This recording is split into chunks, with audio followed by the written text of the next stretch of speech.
And welcome to the Poker Face Society. My name is Jamel Saladin, and I don't want to make light of the situation, but I'm ready. I got my energy drink in here. Now, I won't fool around too much because if you clicked on this video, you came to either learn about something you've never heard before, or you're curious to see if I got something wrong, but you want to get straight to it, which I'm all for that. I'm all for that. Before we get straight to it, I would like to say that this show is sponsored by Beyond You TV. If you have a Roku device, do remember to download Beyond You TV. Beyond You TV. Um, a number of documentaries you can go over there and watch, including one I just finished watching. Oh my God. This is crazy. If you haven't heard of the documentary, Thank You, Dr. Fauci, at the risk of this, anyway, I'm not doing this video for views. You understand? I'm doing it for people that really are looking for knowledge. Um, so it's going to be a small amount of people over here checking this out anyway, right?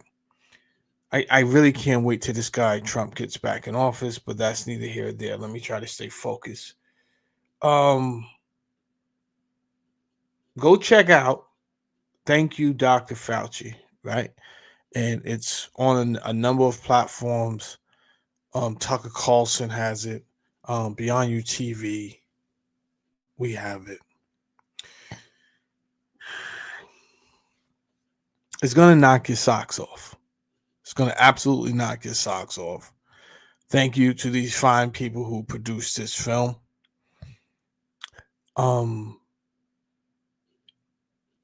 Is it bias? Well, the point was to show that Fauci was involved, right? So they would have to come up with some type of evidence. I feel if I was going to say it was biased, they didn't have a lot of people that was for Fauci in the documentary. They probably had nobody that was for Fauci in the documentary. So you could say it's biased in that sense, right? But when you see the amount of evidence they bring forward, it's kind of like, okay, we don't really need a lot of people. It wasn't unbiased to the point where I can't believe the evidence that's here. Go check it out. There's a lot of evidence against Dr. Fauci, which, again, this is why I felt he just up and retired in the first place. You understand? We're gonna try our best not to get infiltrated by the people tonight. I did a live last night. They infiltrated your boy. It just got worse and worse and worse. The video quality until people just started logging off. What are you gonna do? One of the Poker Face Society members said I said the wrong name, and after I said that name, everything was all downhill from there. All right, I did my house cleaning.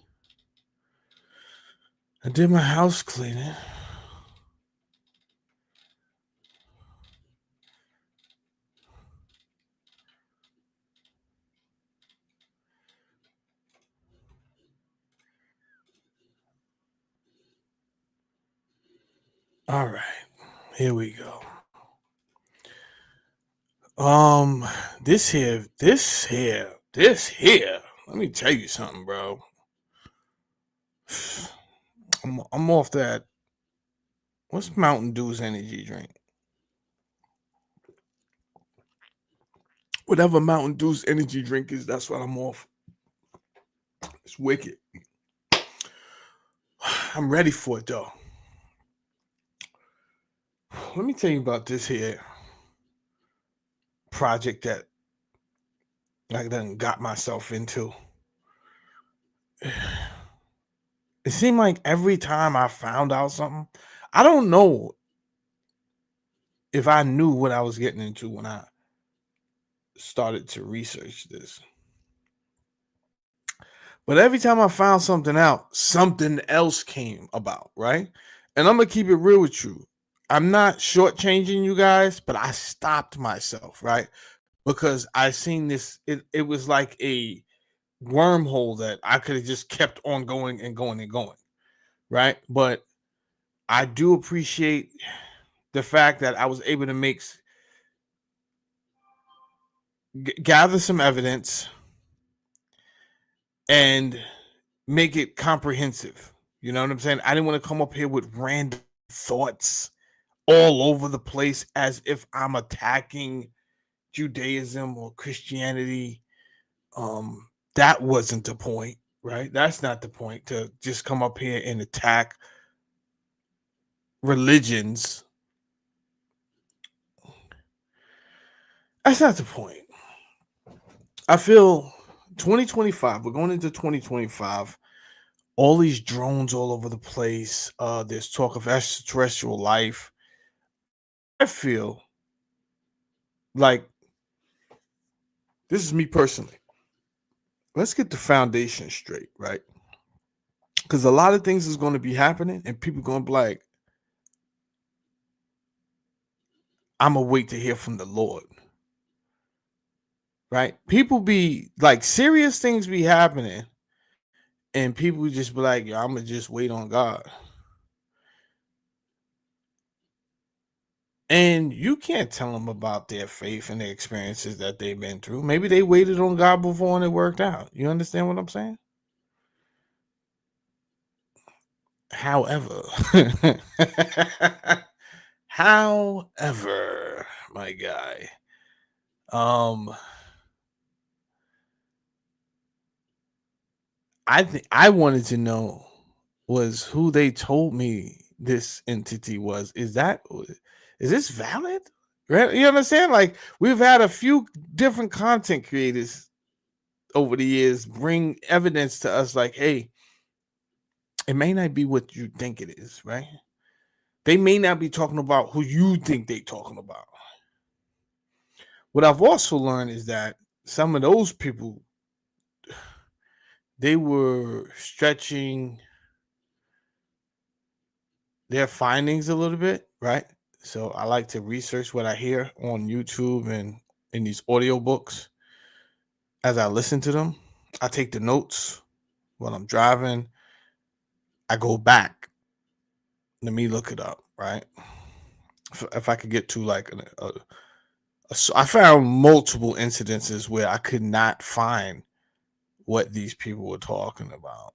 Like, I couldn't get to the bottom. Like, you said this, and there's not a record of this person saying this verbatim, right? For instance, example, I think it was Paul Weiss. We was listening, not Paul Weiss. Paul, what's his last name? Well, anyway, we'll figure out his last name, right? But he's up there. He just did something with Billy Carson, right? I'm not attacking Billy Carson. I still support Billy Carson. He's still a great guy to me. But he went to these guys for like help to support him a little bit, to say like, yo, I'm telling the truth. So I look up what this guy says. He says like, yo, the Pope said, we're not going to use the word Yahweh anymore, which is true. But the reason he said that, he said, yo, the Pope said not to use Yahweh. We're going to discontinue using Yahweh. But he didn't say the reason that the Pope said. He said some totally other. He said it has nothing to do with Christianity, right? So that's the part I was curious about. So I went to go look that up. I couldn't find that. I found a bunch of stuff saying that the Pope did say, yo, we're going to stop using the word Yahweh, but basically because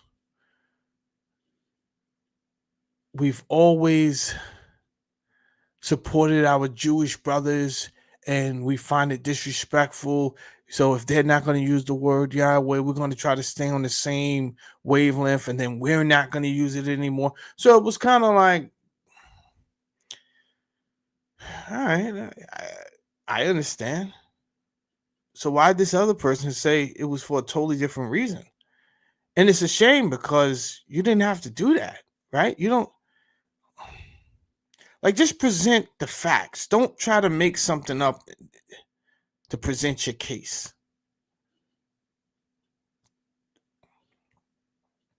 What I found out when I went down this rabbit hole was that that guy's he's no exception. There's so many people that just will start making things up to build a case. Prominent people. And I'm always disappointed. If you do it by mistake, that's one thing, right? Or if you do it and it's just like, oh man, I took somebody else's. Don't take nobody else's word.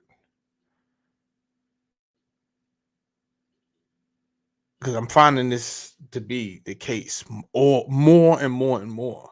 I just finished listening to another book, the whole thing, like 7 hours, taking notes to everything. Then when I go back to research what that person said, I found holes there, and I was really disappointed, right? So this has been a ride. I think you're gonna enjoy this. At the end of the day, it was a lot on me, but I did enjoy it and I did learn a lot. So without further ado,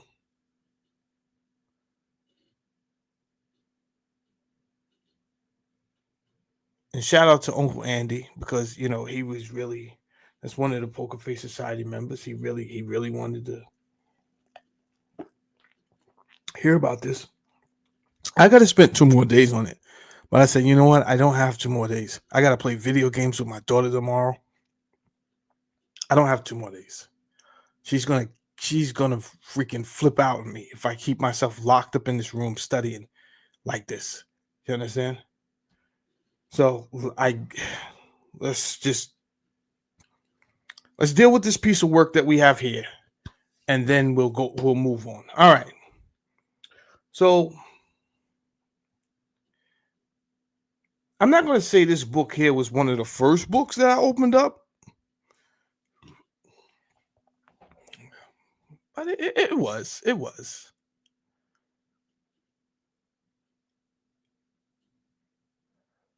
I opened up a lot of books actually. This was one of the first books. I didn't get into it until later, right? And as I open up the introduction, I read this page 1, right? Introduction. And it says, the priestly stratum of the Torah was composed in Babylon exile, and that the literature of the Torah was still being written and revised in and after the exile is unattainable. Huh. When I read that, I'm gonna keep it real. I didn't really know what I thought I knew what unattainable means, but I was hoping it didn't mean what I thought it meant. So I'm like, nah, we only on page 1, bro. Right? I was like, nah, we not doing this, bro. We on page 1, bro. I didn't even get nowhere. Is he talking crazy already? So I said, maybe you don't know what unattainable means. So I go to look up unattainable. And it's like, not like we can't prove that. Like, it's not verified. We can't find that evidence. And I'm like, dang, it do mean what I think it means. So I go to read it again. I'm like, wait, the priestly stratum of the Torah was composed in Babylon exile, and the literature of the Torah was still being written and revised in and after the exile is can't be proven. So you saying that these people were not still writing and editing the Torah during Babylonian exile? I was kind of disappointed. I wanted to know who the dude was, right? So I'm like, who is this guy, man? Which I'm gonna look you up anyway. It really don't. It didn't matter that I'm gonna look up something if I'm curious about you or not curious about you. I'm gonna always look you up and see what's going on, which takes my research a lot, a lot longer, right? I'm doing. I wouldn't say I'm doing unnecessary research, but I just want to like know. So I go to look up Mr. Kaufman. One thing hits me off the back: the date he was born, 1889. He's born in Ukraine. However, he dies in Israel. So I'm like, okay, I assume this guy's a Zionist. You understand what I'm saying? Like that's what I assume. I'm probably right. I didn't look like that's not what my video was about, but it's kind of like, okay, this is what I say in my head. This guy's a Zionist and he's going to be out here pushing propaganda for the religion of Israel. And he's going to say whatever to like it doesn't really matter if it's true or not. He's going to say whatever just to salvage the religion, right? So that's what I thought. And I actually was like, I don't have time for this. That's what I said. I'm like, I don't have time for nonsense right now. And then something was like, yo, just keep reading. But before that, I'm like, I don't really have time for nonsense because with my studying, I just came like I learned so much doing this project. And I'm like, man, I'm a novice at this. I don't consider myself at the level you guys are at. But if I know certain things, then you gotta know, right? That's how I felt about this guy. I'm like, bro, you wrote a whole book called The Religion of Israel from its beginning to the Babylonian exile, right? You can't write a book like that if you don't know something. So to have read this in the introduction, I'm like, bro, you're gonna waste my time. I'm not in the mood. Because I done came across things like Ezekiel 16:3, right? And say, thus saith the Lord God to Jerusalem, your origin and your birth are from the land of the Canaanite. Your father was an Amorite and your mother a Hittite.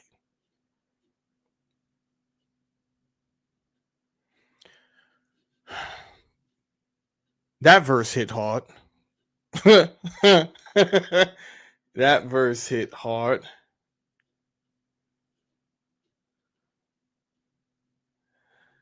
I learned a couple of new phrases. Syncretism, I learned that. I learned about absorption. We'll go over all of these, the things that I'm learning. I learned a lot of history. That verse referring to Israel's father as an Amorite and mother as a Hittite symbolically connects Israel to the polytheistic and cultural milieu of the ancient world. That's why I said that verse hit hard, right? So it's kind of like when I first read that in the introduction, I felt like, okay, you're not going to address the state of polytheism that Israel went through. And you're definitely not going to talk about its connection to the ancient world. So that's why I say I don't have time. I got to keep on going, bro. Something was like, yo, just keep reading, bro. You can't do that. You can't call yourself a scholar and you get upset because you don't read. So I keep reading. Thank God. And then on page 7,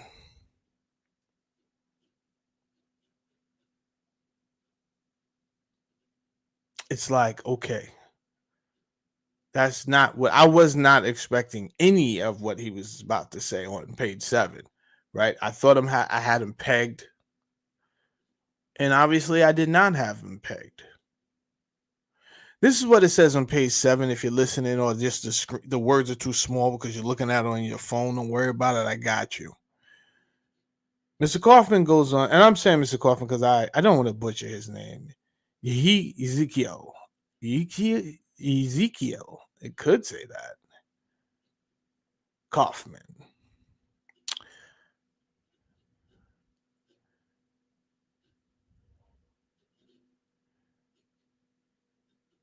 The pre-exilic age was, according to the witness of the Bible, the age of Israelite idolatry. The people repeatedly backslid and worshiped the other gods of the nations round about. Biblical literature is dedicated to fight idolatry, and biblical law and prophecy, poetry have all left an abundant record of this generations-long battle. Biblical scholars of all shades of opinion have therefore assumed, as a matter of course, that the biblical age was intimately acquainted with paganism. No one apparently has ever doubted this assumption or criticized it in the light of the data. It is taken for granted that the biblical age knew the God beliefs of the pagans and their myths, for were these not part and parcel of the idolatry of Israel? The war upon idolatry is presumed to have struck at the myths as well. Monotheism prevailed as Israel's evolving religious consciousness triumphed over pagan mythological beliefs. The time and manner of this victory are the subject of debate among scholars.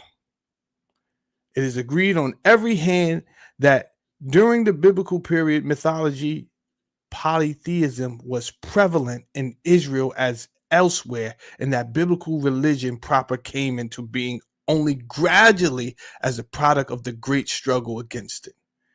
There is, of course, no question that Israelite religion and paganism are historically related.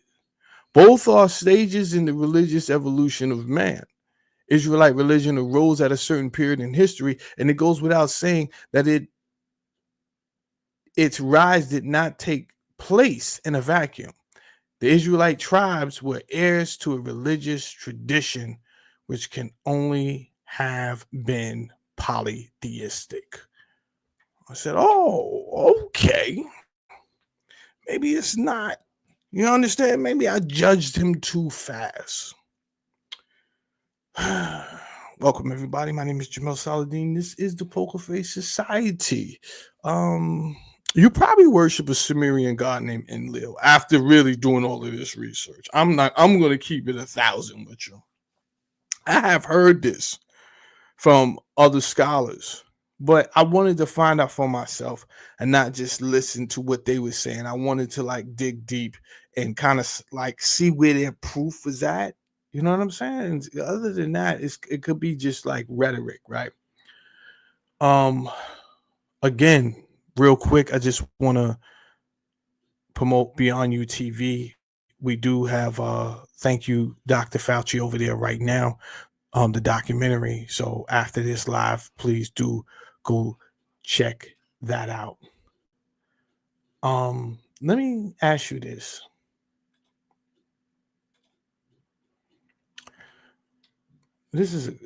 Why is it? This is wild. Why is it that all other history from the Greeks, from the Egyptians, from the Romans, from the Scandinavians,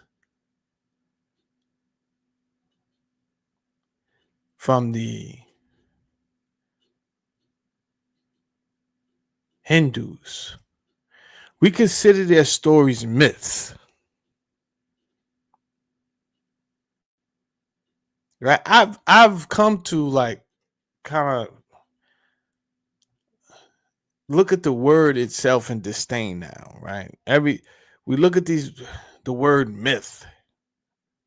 All these everything they say is myths. Oh, you don't really think there was somebody flying in the sky in the Hindu Vedas, do you? I mean, why not? Ah, these are myths. Okay.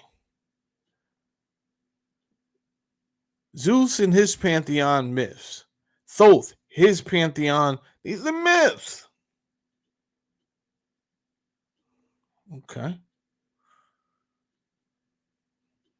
And then the only one group of people down here, your stories are not myths. Your stories are the infallible word of God. Right? Well, yeah, of course. Yeah, I'm not an idiot, right? Come on.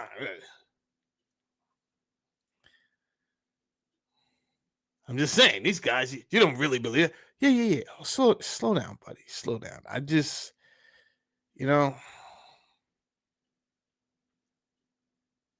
I get it.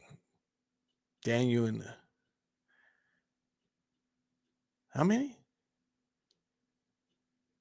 Was it the 3 Hebrew boys? They put them in. I don't know. It's Daniel and the lions then, but then you had the 3 Hebrew boys. They put them in a pizza oven. There was a 4th identity there somewhere. They pull the boys out. There's no smoke on them. There's no nothing. It's like Jonah and the whale. It's like, why can't these be myths? Oh, no. You can't play around with God's word. Easy. Who's this God you're talking about? Reading,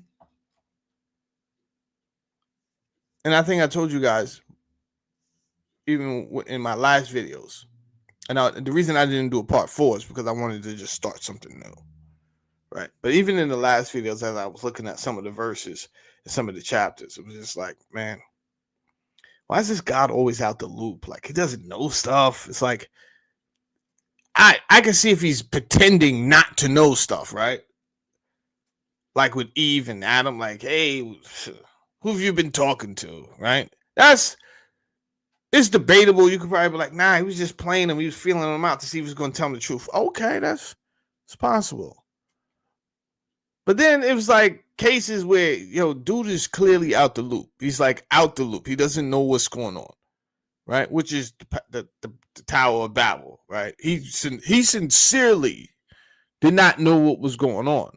You could tell from his tone. And then he ran off to go get backup. Like, yo, we got to do something now. It's a cold one.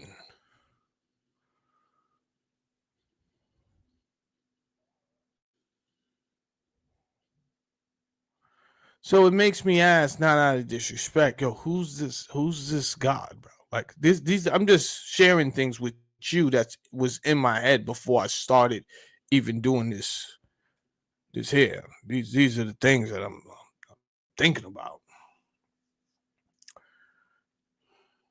Dr. William Albright. I didn't put his bio up here. I meant to.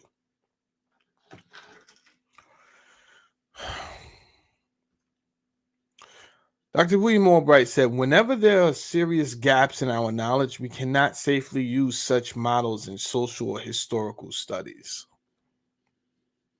Man, I believe that so passionately.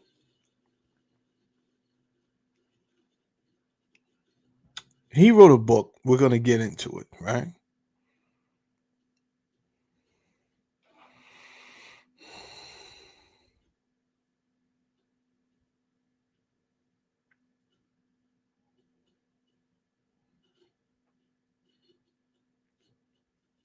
I don't think this was this. Oh, yeah. This was.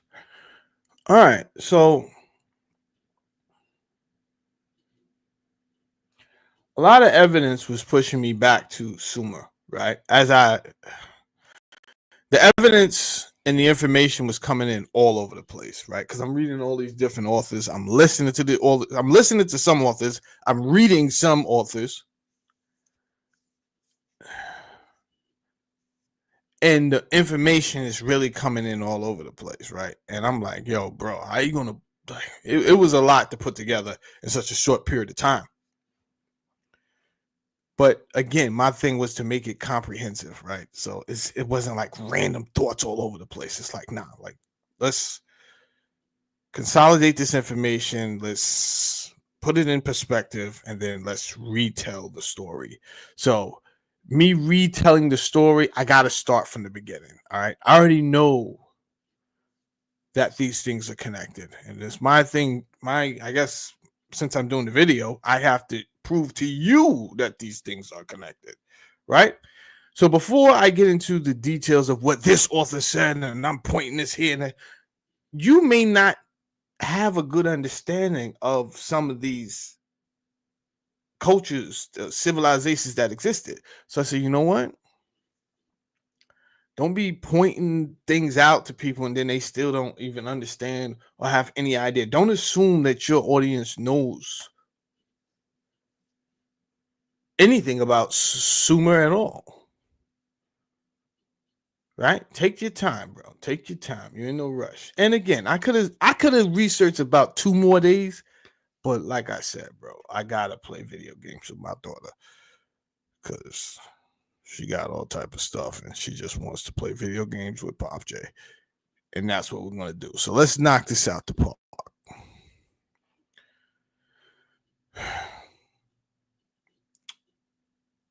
We're gonna start in Sumer. All right, and I'm gonna speed this up a little bit, but not too fast. And I actually do love everything I learned. I really do. Where is Sumer? Sumer was located in the southern region of Mesopotamia, which is modern day Iraq. It's often called the cradle of civilization. Its profound contributions to human history.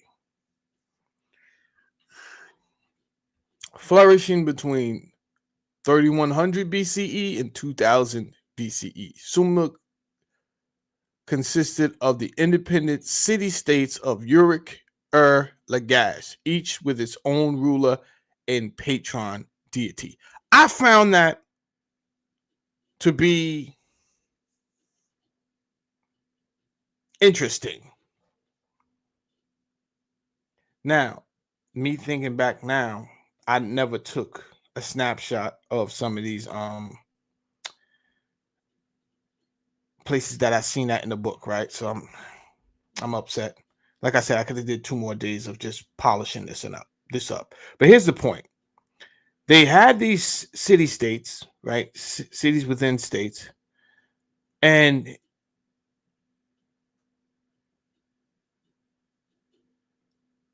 if you know New York, and or if you even heard of New York, let's take the 5 boroughs, all right? And you know there's 5 boroughs in New York, right? And you may have a cousin in Brooklyn or Queens, because you guys could be watching me from anywhere, right? And what I'm saying is, like, you had one borough who had one god, and then the next borough would have a totally different god. This is our God, that's your God, right? But the people still coexisted. I said, wow, that was interesting.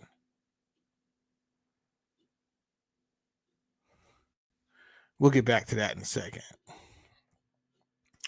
Sumer was not a unified nation, but a collection of independent city-states, each with its own patron deities, religious practices. The myths of one city-state might emphasize or modify certain elements to reflect their local gods and prominence.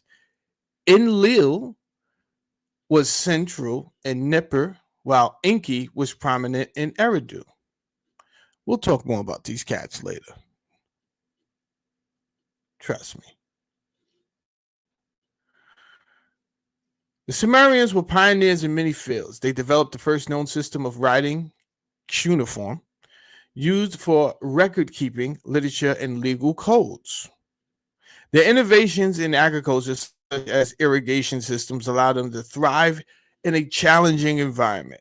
They are also credited with the monumental architecture exemplified by the ziggurats. I didn't take a lot of pictures of the ziggurat, like screenshots of the ziggurats, but I'm still gonna pull up some.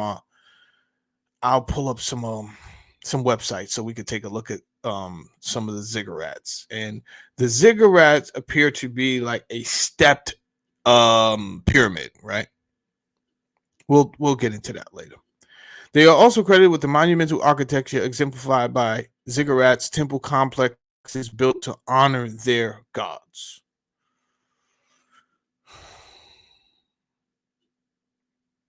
Introduction to the Sumerian gods. Well, this is why I want to just go over a little bit, see what we got going on here. And I do believe I got the Sumerian gods twice. So I'm not going to spend a lot of time because I went over each one of these individually, I think. And then I could be making that up.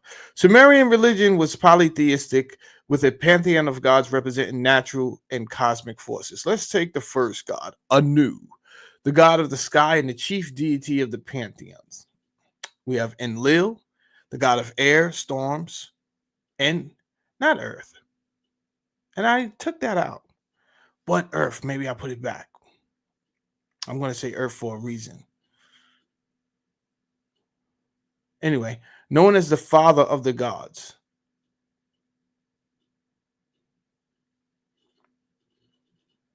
And I took that out too. He's not, I wouldn't say he's father of the gods. Anu is father of the gods. Enlil is king of the gods. There's a difference. So I don't know how this slide got in it, but I did the slides over. So we're going to do this all over again in about 2 minutes. Enki, the god of wisdom, water, creation, often seen as the protector of humanity. That part is true. And Nana, Ishtar, the goddess of love, war, fertility, revered for her power and complexity. Nana, the moon god, worshipped primarily in the city of Ur. Okay.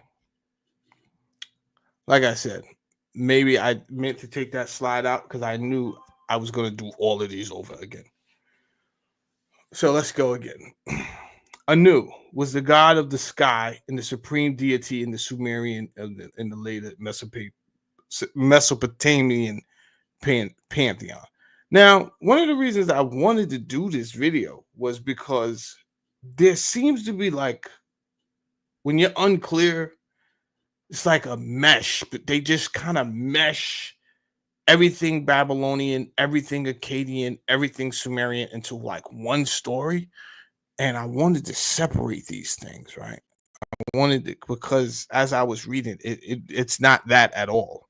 As I was learning, it's not that, right? Sumer should be treated, in my opinion, explicitly different from Babylonian and Mesopotamian history.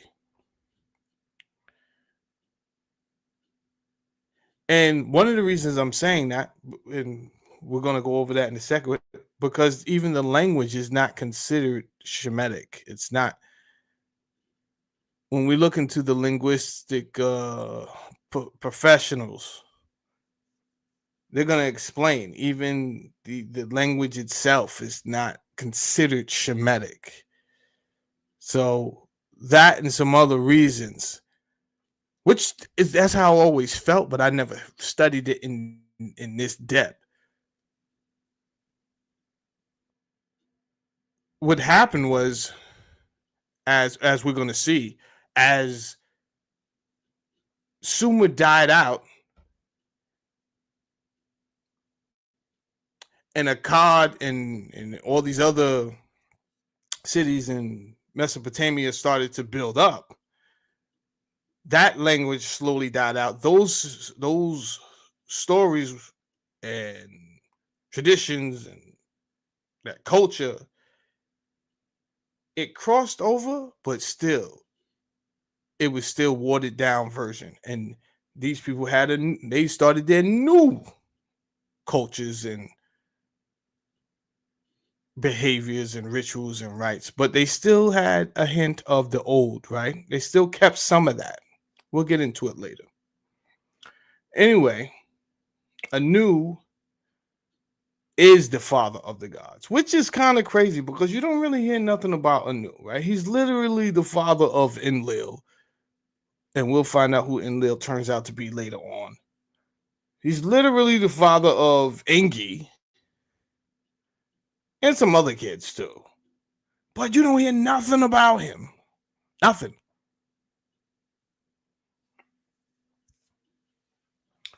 Known as the father of the gods and the king of heaven, Anu symbolized the celestial and overarching aspect of divinity. He was considered father of the gods, the progenitor of many other deities and the source of divinity authority. Key.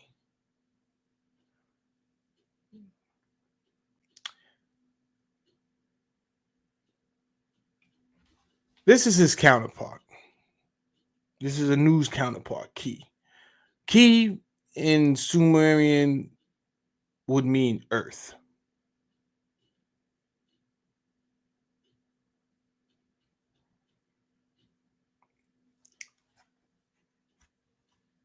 Like I said, I learned about absorption, right? This is when one civilization takes on another civilization's culture, right? So they may have some gods and they may attribute their gods now to their gods, right? This happened a lot anyway. They may have a goddess, the old goddess of another civilization. They take all the attributes and just change her name, right? Same story, just change the name, right? That's just an example. They may take the name, change the story. Anyway, Ki was part of the pantheon, the Sumerian pantheon, and this would be Anu's counterpart. You got Enlil. Like I said before, Enlil is Anu's son, but it was strange to me because he's more popular than Anu. You don't hear nothing about. Nobody knows Anu anywhere on the earth, right? Nobody cares. But if you say Enlil like today to the average, like to the anybody that's watching YouTube, they might know who you're talking about. They don't know Anu though. Enlil, the god of air and storms.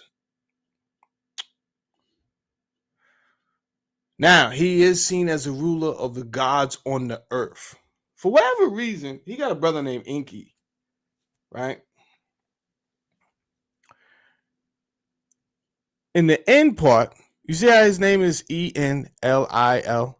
The N, the En stands for Lord, right? And we're going to get to his brother in a second. But we know this must have been Anu's first son. Because we know that his mother is Ki. But we don't know who Enki's mother is. So he's like a stepson, right? But he could be at the same time, he could be Ki's son, which I think he is. But it clearly looks like Enlil is the big brother.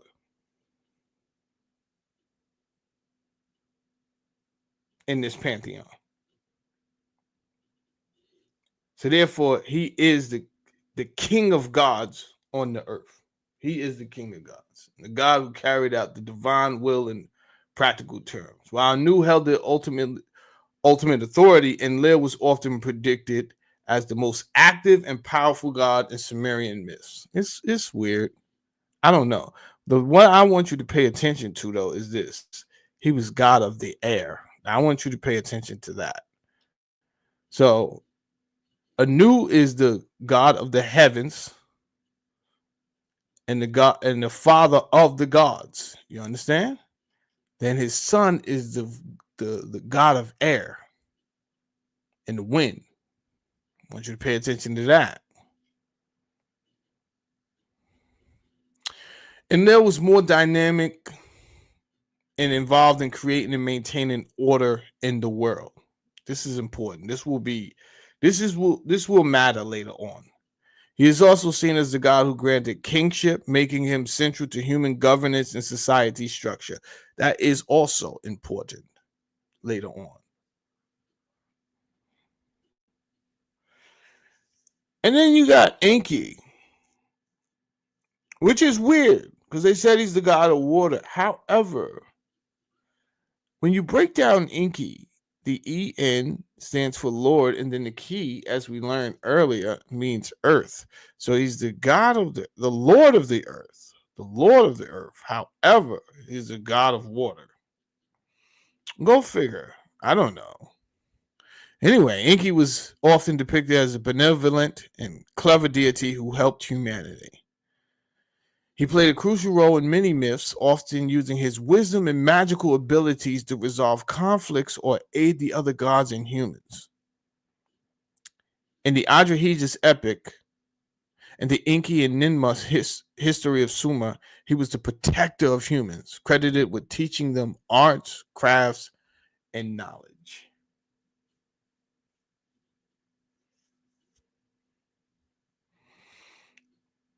So he's like, he comes off as the younger brother, and he sometimes comes off as a stepson. I don't know what's going on there. But what I do know is he's Enki's little brother.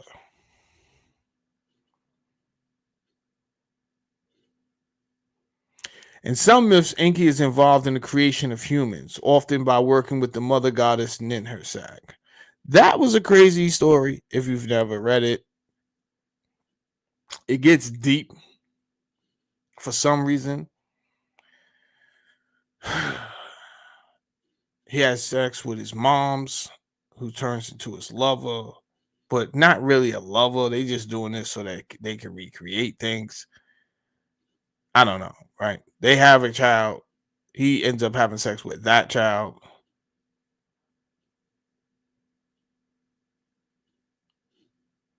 They have a child. He ends up having sex with that child. It gets stupid, right? To the point where Ninhursag is like, yo, bro, I gotta sit you down. So she poisons him. And to basically, he's like, nah, I learned my wicked ways. I ain't gonna do this no more. Right? He can't even get himself back right again. She poisoned him. She ended up giving him the antidote, but after he made a promise stop having sex with his kids and his grandkids. It was a crazy story. I mean, I'm gonna keep it real. If there are people still connected to these old ancient ways, and we read all these stories about trafficking, and we read all this story, all these other horrific stories. Whoo! And we kind of, we kind of see where it stems from. But I don't want to go off on a tangent. Let me stay focused, because I will go down that rabbit hole. I will, but I'm not going to do that. We got a lot to cover. The flood myth. Enki is central to the Sumerian flood myth. When the gods decide to destroy humanity with a flood, Enki warns a human. I could never say this guy's name correct. Utnapishtim. Utnapishtim. That's a crazy name, bro. In the Akkadian version. And instructions to build an ark to preserve life. So, in my earlier videos, I would always say, yo, the Bible's plagiarized, right? And what I meant was, these stories have been told before. They were told by the Sumerians, then they were told by the Akkadians, right? Very similar stories. So to say,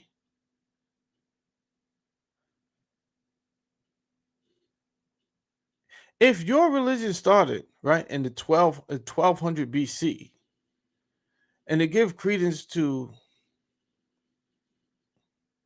and make it seem like, this story is unique to your people, I felt like was kind of genuine a little bit? Or was it? We gotta finish the video, right? Because it could go another way on us. Which, if you finish this, you're gonna be surprised. And instructs him to build an ark to preserve life. So we've heard this story before. Like we know it as Noah's Ark. That's what we know it as. Noah's Ark. Some of us never knew this story was told before.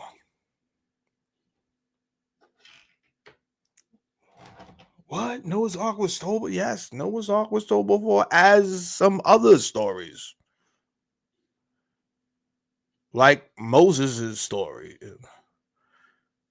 That's King Sargon from Acadia had the same exact story.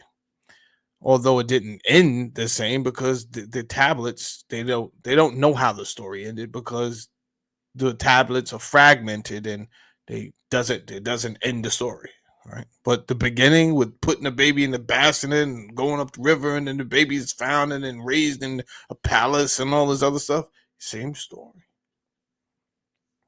So you kind of got to forgive people if they don't trust the story of Moses and everything else, right? If they do look into the history, you don't act like you don't know why they're looking into it, right? Just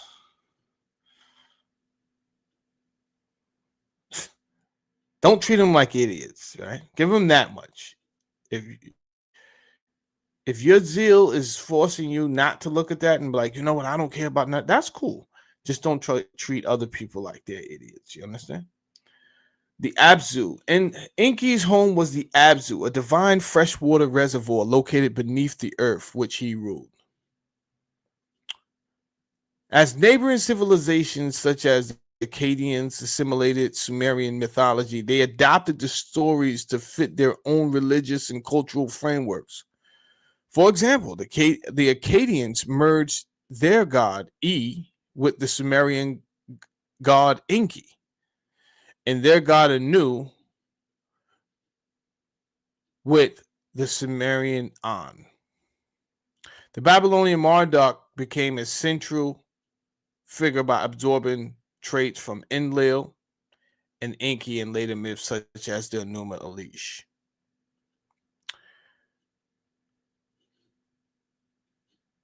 What I always found interesting was, and I didn't talk about it in this, I didn't research it in this here video, but I do know that Marduk is the son of either Enlil or Enki, right? So it was, to me, it was always interesting how a civilization just kind of started with a sun and made the sun their god, right? And I'm like, wait a minute, I've read about Marduk, right? Isn't that like Enlil's son or Enki's son or something like that? Yet the Babylonians made him like their chieftain god. That was, but this wasn't what this video was about. So I didn't really look into that, right? This section here is just more showing how cultural syncretism did exist, right? As one empire fell, like I said before, the next empire would rise and it would take some of the stories from that civilization with it. And you got to consider displacement, right? So if a civilization is conquered, not all the time did they kill all the people. They just took the people over. They got to charge these people taxes. You understand? They just, now those taxes are mine. And a lot of time, what the government would do is, or the ruling people, they would allow people to still serve their gods, right? Taxes are not new, right? As long as you doing what you need to do for us, then they usually found a way for everyone to live together. This is not my best diagram here. And in fact, let me go up. I got a way better diagram. crazy that my slides are into the hundreds on this now. This is a better diagram. It goes with the split, but it kind of like, so when Israel did the split, you've seen Assyria take over the kingdom of Israel, but then Babylon took over Assyria, which meant they also took over the kingdom of Israel. Then later they took over the king of Judah, but then they get taken over by Persia, right? Let me go back down to my slides. We're not talking about none of this tonight.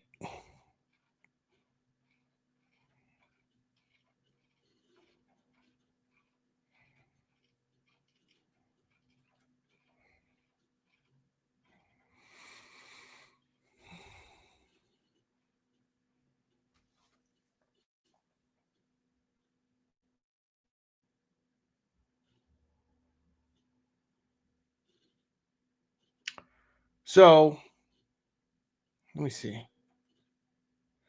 Yeah, let's do it like this. Sumerian civilization. They were conquered by the Akkadians, who absorbed the Sumerian culture while maintaining their own Shemitic language, right?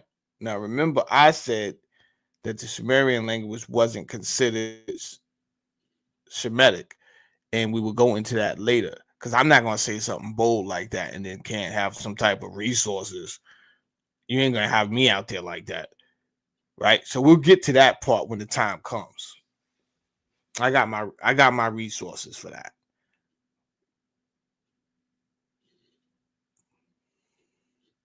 Their influence on the world. The Sumerians laid the foundation for much of Mesopotamian culture, including mythology, lore, temple-centered city-states. So that was another thing.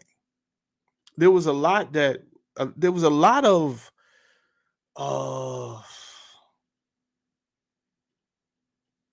accolades. There was a lot of accolades that I found out that we was given to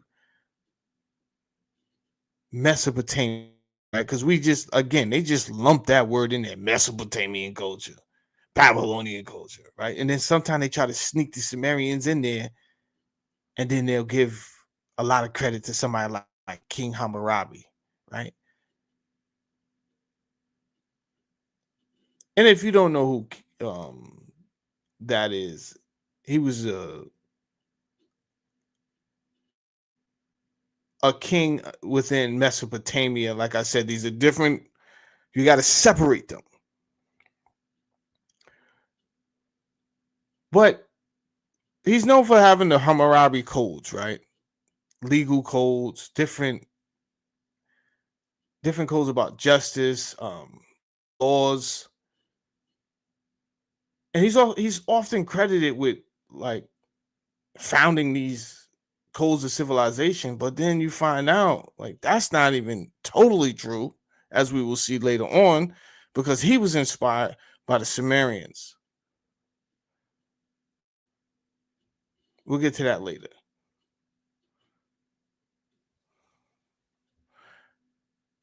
The earliest known civilization in Mesopotamia, known for creating the first cities, developing cuneiform writing, establishing advanced irrigation and government systems. Then you have the Akkadian Empire. The Akkadians, led by Sargon of Akkad, created the world's first empire by uniting the Sumerian city-states under centralized rule. The Akkadians adopted the Sumerian deities, myths, administration systems while introducing their own language, Akkadian. After the Akkadian Empire collapsed, its territory split into Assyria and in the north, Babylonian in the south. So Assyrian in the north, Babylonian in the south. You had the Assyrian Empire, known for their militaristic and administrative efficiency. They adopted and preserved many of the Sumerian and Akkadian traditions. So we're seeing a pattern here, right?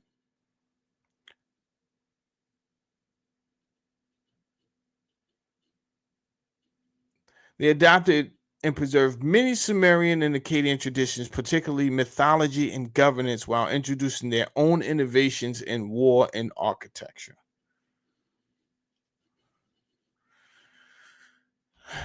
Babylonian Empire.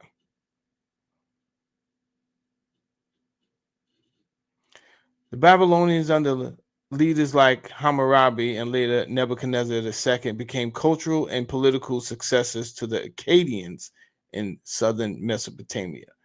The Babylonians absorbed and reinterpreted the Sumerian and Akkadian myths, codified laws, right?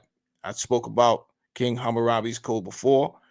I didn't want to misspeak, right? I second guessed myself because I've been reading a lot. And I didn't want to say he was Babylonian, then he ended up being Akkadian, right? Because I had a bunch of kings in my head. But it's the internet, and you mess up, and it could be crazy for you. And then they're out here saying you're scamming the people, and you're spreading lies on the internet. So I knew I read it in the slide, so I just said, let me wait to get to that slide to make sure. The Babylonians absorbed and reinterpreted Sumerian and Akkadian myths, the codified laws, and maintained strong focus on religion and astronomy. And as I pointed out before, they was taken over by the Persians.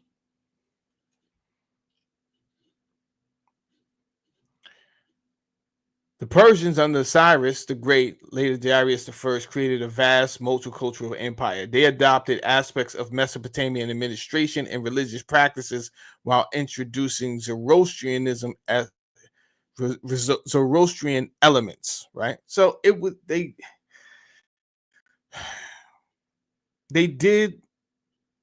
took some of the culture and then they put their own flavor on it, right? But even the Persians did this. The Persians allowed the cultures of their subject peoples, including the Babylonians, the Canaanites, to flourish. So the thing is,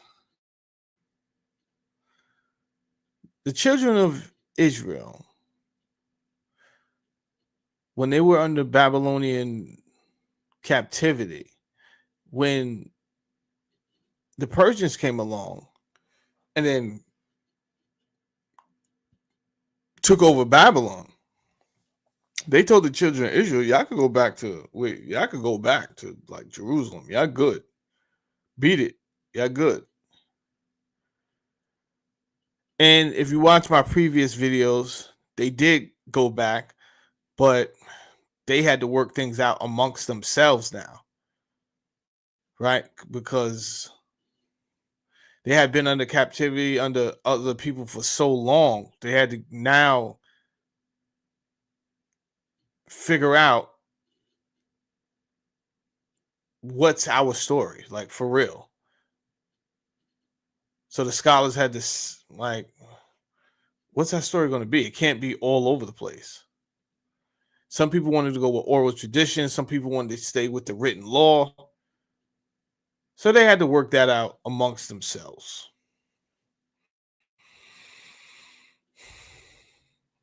Canaanite civilization. Now, I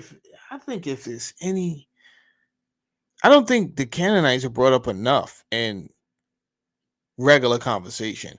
When you start studying, you find out the scholars really do they take the Canaanite civilization very serious.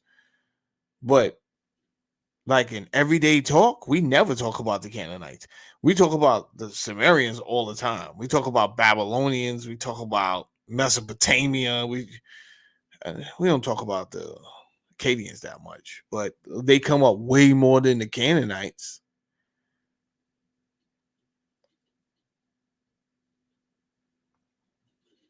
And for good reason, which I will show you later.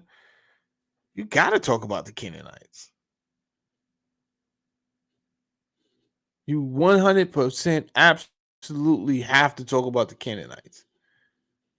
But we don't. The Canaanites were Semitic speaking people inhabiting the Levant. I'll bring up a map later on just to show you where the Levant is at.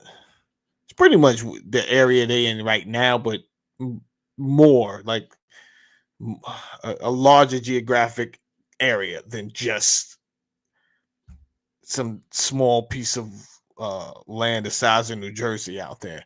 Like it was the Levant is a wider geographic space. So the Canaanites were Semitic speaking people inhabiting the Levant. Their culture later influenced and overlapped with neighboring peoples, including the Israelites. Cultural absorption. The Canaanites absorbed the Akkadians, you get what I'm saying? And Mesopotamian elements, particularly in their religion, El, Baal, show connections to the Mesopotamian deities. Now let's slow this way down before we even move any further. Because much of what I'm going to be talking about tonight has specifically to do with Israel and Canaan, which they had to see the word there, Canaanites. Obviously, there's Canaanites and Canaan.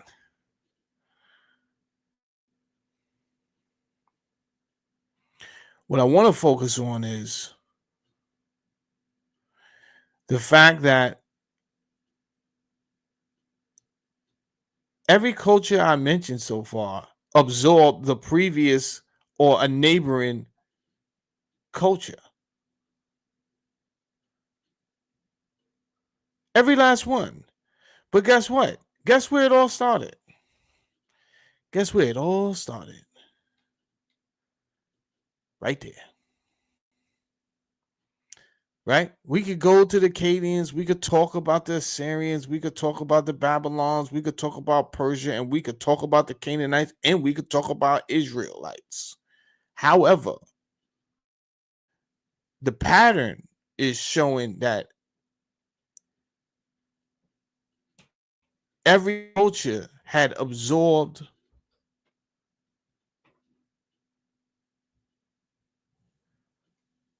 and somehow found a way to synchronize their culture and their gods with the previous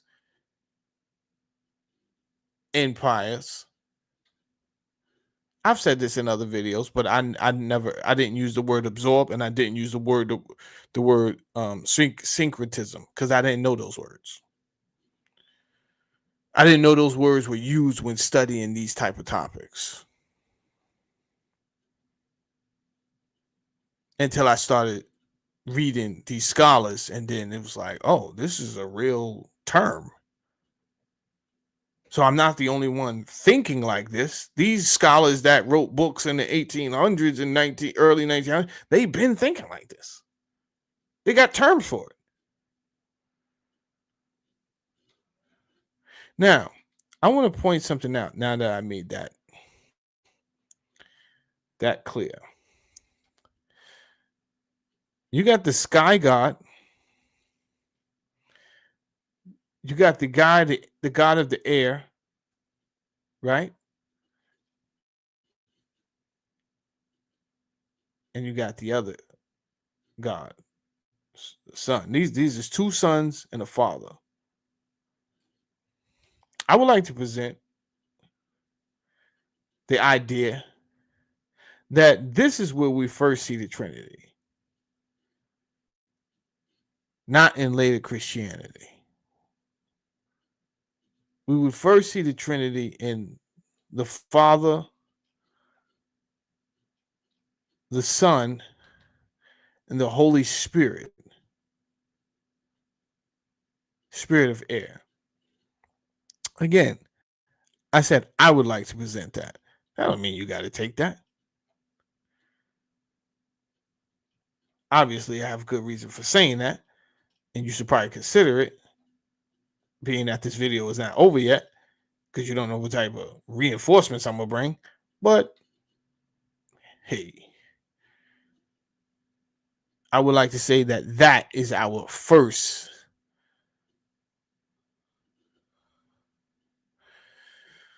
That's the first Father, Son, and Holy Ghost.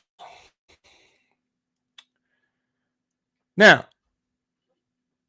like I said, I didn't know these terms before. Syncretism, a lens for religious understandings, Syncretism refers to the blending or the amalgamation of different religious traditions, beliefs, or practices, often occurring when cultures interact over time. This phenomenon is crucial to consider when debating religion, as it highlights the dynamic and evolving nature of religious systems. Many religious traditions bear traces of earlier beliefs, symbols, and rituals adapted to fit new theological frameworks.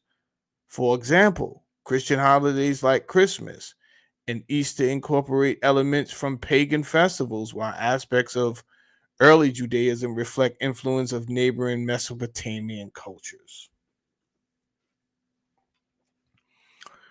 I mean, if we're really going to have that conversation, then let's really have that conversation. Like I said before, why is it that every civilization, when we talk about their history, it's some type of myth? And then our stories, and I say our as if I am a Christian or a Jew, or maybe even a Muslim, right? But in today's standards, these are the three main religions. And some of these stories are like really exaggerated, like really exaggerated. And we're not allowed to call them myths. We have to say they're the infallible word of God. And I thought, well, that's a lot of power. Like, when did that happen? When did it go from like just from myths to like, nah, this is the truth, bro? Like, this, don't even debate me on this. To the point where we have the zealots that we have now. They won't even consider new information. None of that. Wow. Acknowledging syncretism forces a more nuanced understanding of religious development and discourages rigid ahistorical arguments. It reminds us that no belief system exists in a vacuum, that shared human experiences often shape spiritual expressions. By considering syncretism, our religion can move beyond dogmatic boundaries and into a broader discussion of cultural exchange and human ingenuity. Now, so many people deal with coping with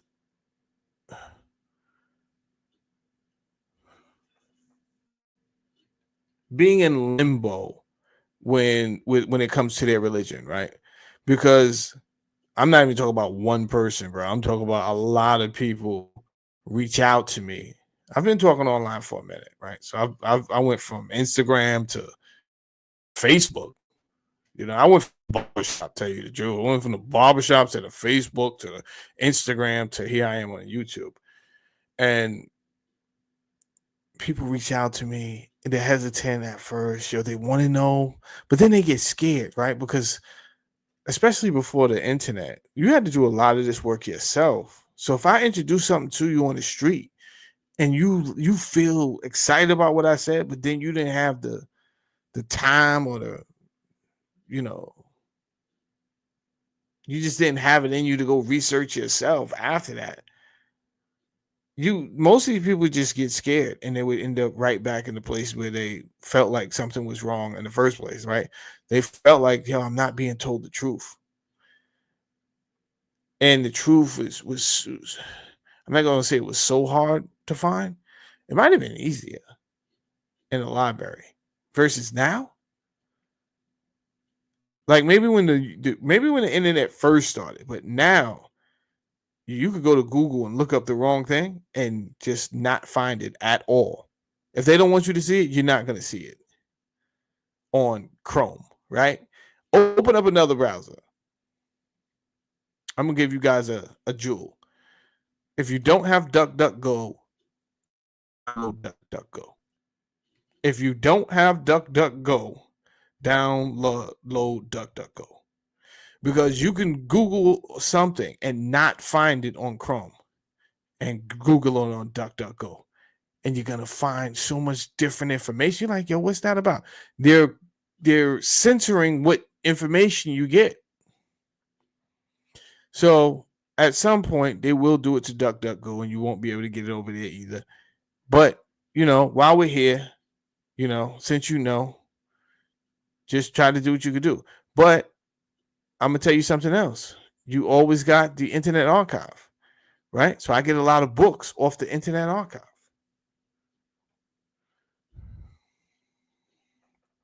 Cultural absorption is another term for cultural assimilation. Cultural assimilation is the process by which a minority group or culture integrates into a larger dominant culture. Assimilation can be voluntary or forced and usually occurs over generations. The minority groups become socially indistinguishable from the dominant culture.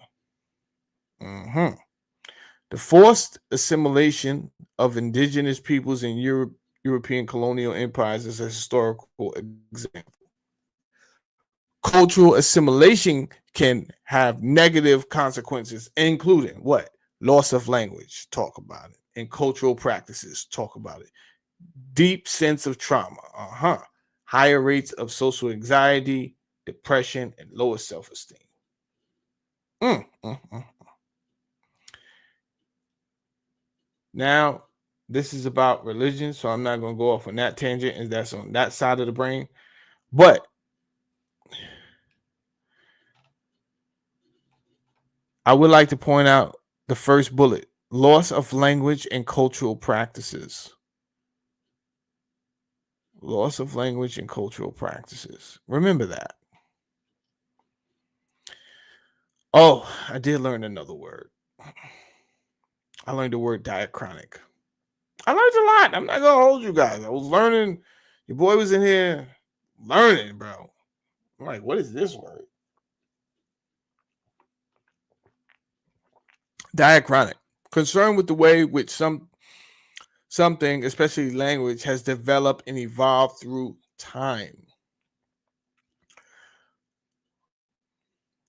This guy here, Jeremy Black, PhD. You would think he's the way the picture is, it's like he's gone, right? Jeremy's still alive. I just like that picture. You understand? It do look like he's gone on to meet the Lord. He has not gone on to meet the Lord. He's still here. Jeremy Black, PhD. English historian who was formerly a professor of history at the University of Exeter. He is a senior fellow at the Center of the Study of America in the West at the Foreign Policy Research Institute in Philadelphia, Pennsylvania. I read some of his work doing this research.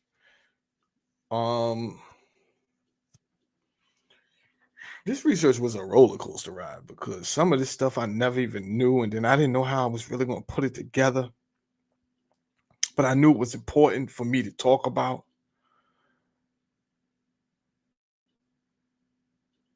He wrote a paper, The Study of Diachronic and Synchronic Variation in Sumerian. The decline of the Sumerian language was closely tied to the collapse of the Sumerian Empire. That was important to me.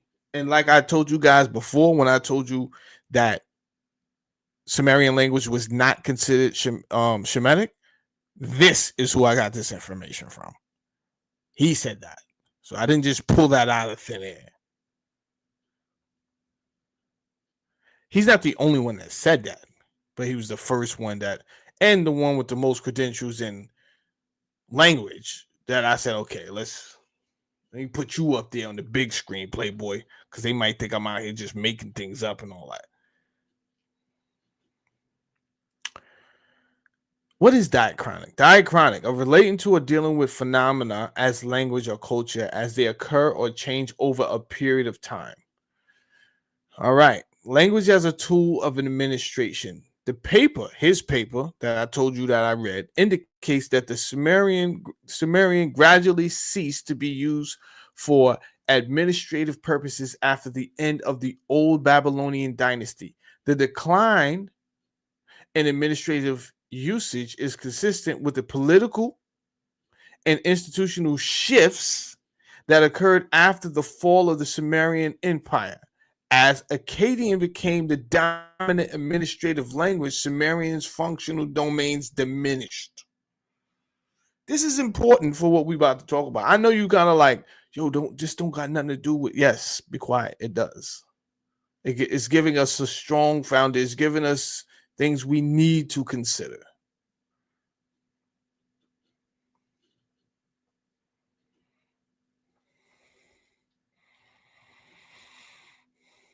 Language death and political change. Language death is described as a gradual and dynamic process often linked to language contact and social political changes.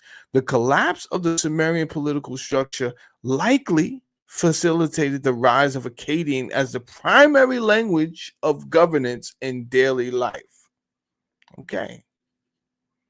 So, as we see one culture absorbing another culture, and we see the syncretism of the cultures, we also see the popularity of one language becoming more stronger, which is the second culture I'm talking about, which is the Akkadian, right? Because it's like those Russian dolls, like one is just inside the other, and then it's just going to keep on going. Akkadian ascendancy. The papers emphasizes the role of Akkadian in replacing Sumerian, especially given its use by multilingual society. As the empire waned, Akkadian's broader appeal and utility likely accelerated Sumerian's obsolescence. Let's keep going. All right, where we at now? What's that right here? The Most High God gives land to the lesser divine gods. Okay, I guess we're about to get into this now, huh? That was just like a base, a foundation before we really get busy, I guess. Or this slide could be out of place, which I highly doubt. If I took the 2 more days, I probably would have put another slide here saying, yo, we about to get into another topic. But it is what it is. All right, so let's see what we got here. Deuteronomy 32, 8 and 10, Dead Sea Scrolls. Which, by the way, let me tell you something. You know what's unfortunate? What is highly unfortunate is how zealous people are about their religion, right? You can't play with people's religion. I don't play with people's religion. Because like I said earlier, you can't tell nobody what their God brought them through, right? People going through all type of stuff down there. And if they get through it, who is you to say that God didn't bring them through it? You understand? However, it is amazing to me that I brought my favorite book in the house. This is this is the Bible that I always like to use. Now,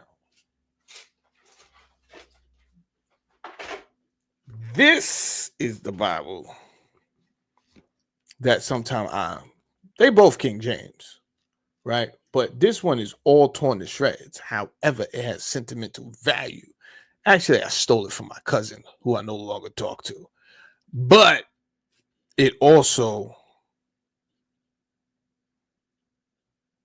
is connected to my grandfather, right? So no matter what, this could get down to a few pages. I'm going to keep it because of the association with him. You understand what I'm saying?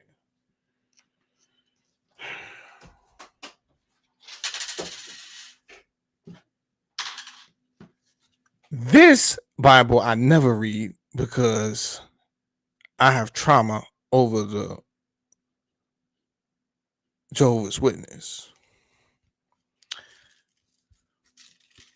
I once had a Jehovah's Witness girlfriend who I really was into. And then I felt like the Jehovah's Witnesses tore us apart. It's crazy, right? She had to do what she had to do. But not only did we like that, they didn't help our situation. I also lost a best friend, right? Lavelle Collins out there in Westchester. This dude was so talented as a comedian. Y'all don't understand. So talented as a comedian. He was going. He was going, bro. He was only like 19. He got married too early. He found a good looking chick. They had a kid, right? He's like 20 something. I don't even know if he was old enough to drink, right? And he has to raise his family now. He has this girl, and it's not working out. She's on his back, right? Like, yo, you got to bring in the money. He's trying, right? He's trying. But this was the baddest chick he's ever had in his life. Like, he's had chicks before, but this chick was like, this is the baddest chick he had in his life. So, as he's trying to go and do this writers thing, right? He's making headway. He's going to the comedy clubs.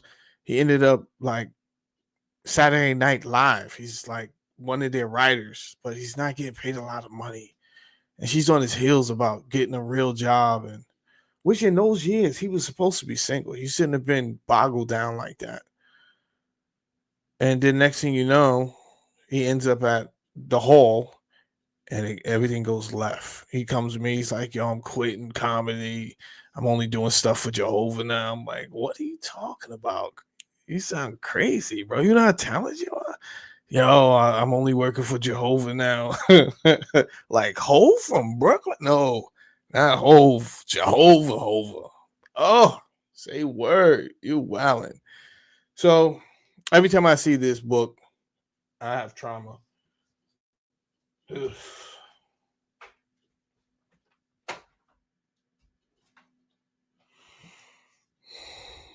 Sometimes I read this here.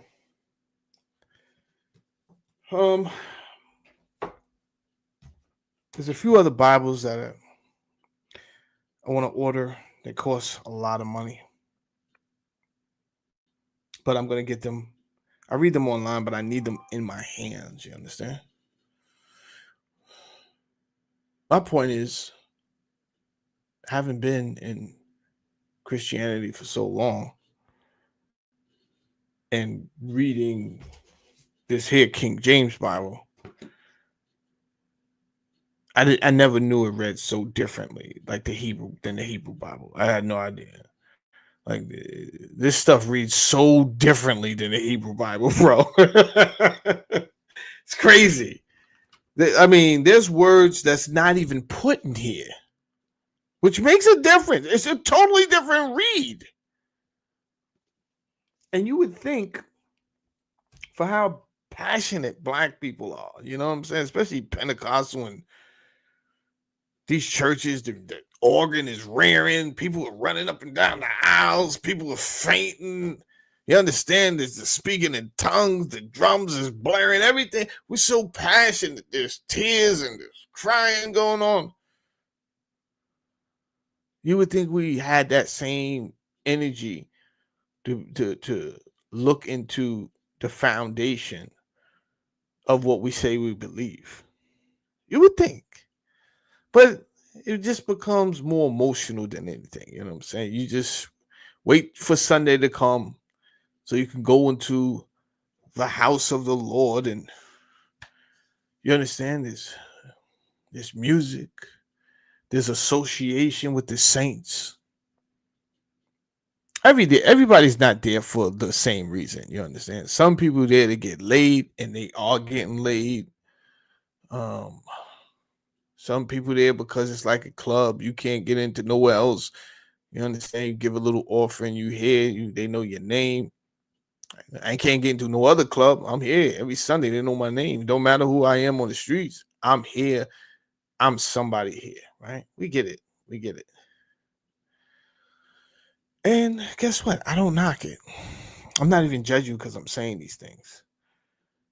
Whatever everybody's not going to take things as serious as I take it, right? They used to call me serious all the time. I don't want to waste my time in this joint, right? I don't want to waste my time. I'm telling you right now, I'm knocking boots as soon as I leave this joint. I'm trying to bring Shorty over there to the crib right after service, bro. So this is a waste of my time. I'm letting you know that right now. This is a waste of my time. But as long as you live under your mother's roof, you got do, which, you know what I'm saying? Now, getting back to different versions of these texts, reading the Hebrew version or the Dead Sea Scroll versions is crazy. Because that is not what's in my Bible, bro. So I read Deuteronomy 32, 8 to 10. When the Most High, Elion, when Elion apportioned the nations, when he divided humankind, he set the boundaries of the peoples according to the number of the sons of God. Stop. Don't even read no more, right? Don't even read no more. I said, what are you talking about, bro? This sounds crazy. Let me whip this joint open right now. See, this sounds crazy. And I ain't never read that, right? Then I go to my Bible, King James and all that. Huh? 32 and 8. And it says, when the Most High, it don't say nothing about Elion. When the Most High divided to the nations of their inheritance, when they separated the sons of Adam,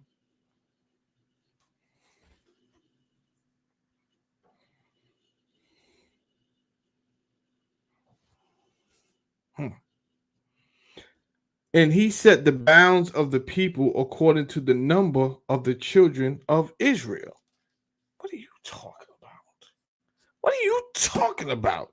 The Hebrew Bible and the Dead Sea Scrolls don't say that.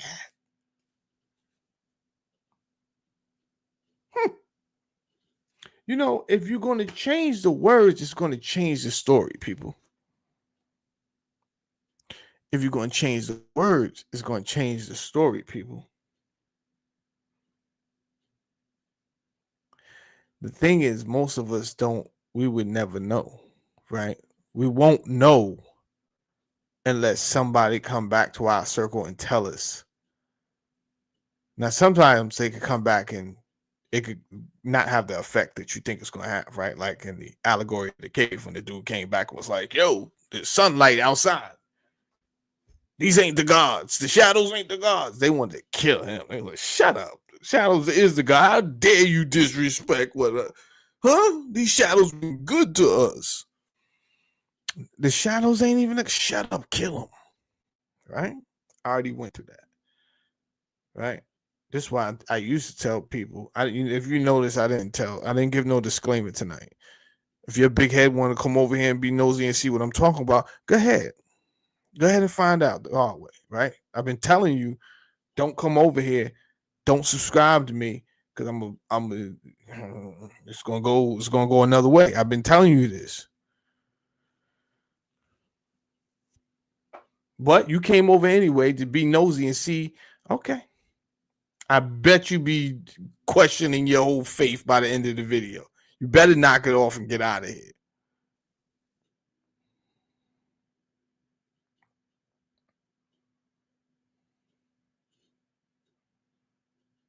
So I found it really interesting that certain books that predate the edited version of King James had read differently, and that King James and other editors would take the liberty to change or omit words. That is kind of diabolical. It is diabolical. And it says a lot about the organization that would allow this. And I don't know how you would want people to feel once they like it doesn't change the story a little bit, my man. It changes it drastically. Because I'm gonna go back to what I'm reading here and what I just read. I don't even need to repeat what I read in the King James version, because these is like two totally different. What I'm reading right here in the Dead Sea Scrolls is basically polytheism, if we're talking about it, right? Because we're talking about somebody named Elion, which I've never heard of Wow. In the Pentecostal church, I've never once heard about a God named Elion. Ever. Ever, ever. And for him to have been the most high? And how was I supposed to find that out? If my pastor tell me don't read other stuff that's not in the context of of, you know, the curriculum he's given forth. Well, he told me don't read other stuff because he don't want the devil to get in my life and lead me astray. Then I'm going to be scared. I'm going to say, no, I got to listen to pastor. He told me don't be getting involved in all that nonsense. Turns out it's not nonsense. Nonsense. These scrolls predate the editing of a King James or Jerome, Saint Jerome, or for that matter, the Nicene Council. All of that. These scrolls predate. This information was there. Somebody suppressed it. But now here we are, 2025, putting it back together. And it don't look like it's going to be put back the way they presented it. So as I read this again, Deuteronomy 32, 8-10, when the Most High, when Elion, that's what that word means. Elion means the Most High God.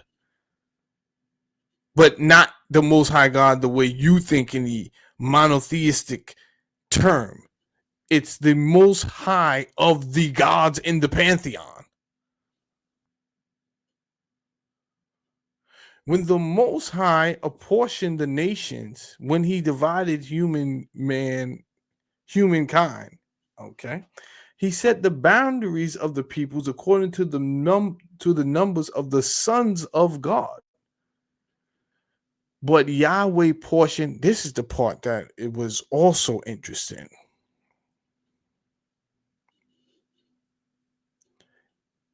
But Yahweh's portion is his people. Jacob, his allotted inheritance. Hold up. Let me get something to drink while we break that down. I'm off that drink tonight.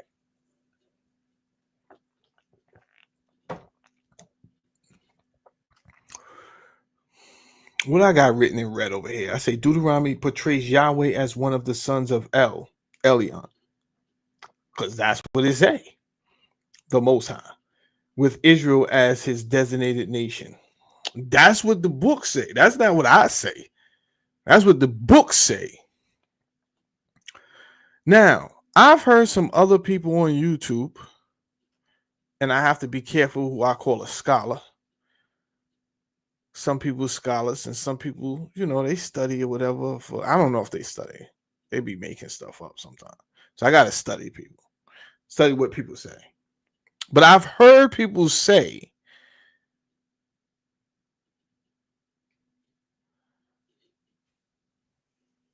that Yahweh was upset that he didn't get any land. I didn't know what that meant when they said that because at that point, I hadn't really gotten into the Deuteronomy. But they said Yahweh didn't get any land. So he was already on an escapade. He was already upset, right? This before I read Deuteronomy. And I'm taking these guys, I'm listening to these guys, and I'm like, this is an amazing story that they put together. And then I go do the research myself, and sure enough, it seems like Yahweh did not.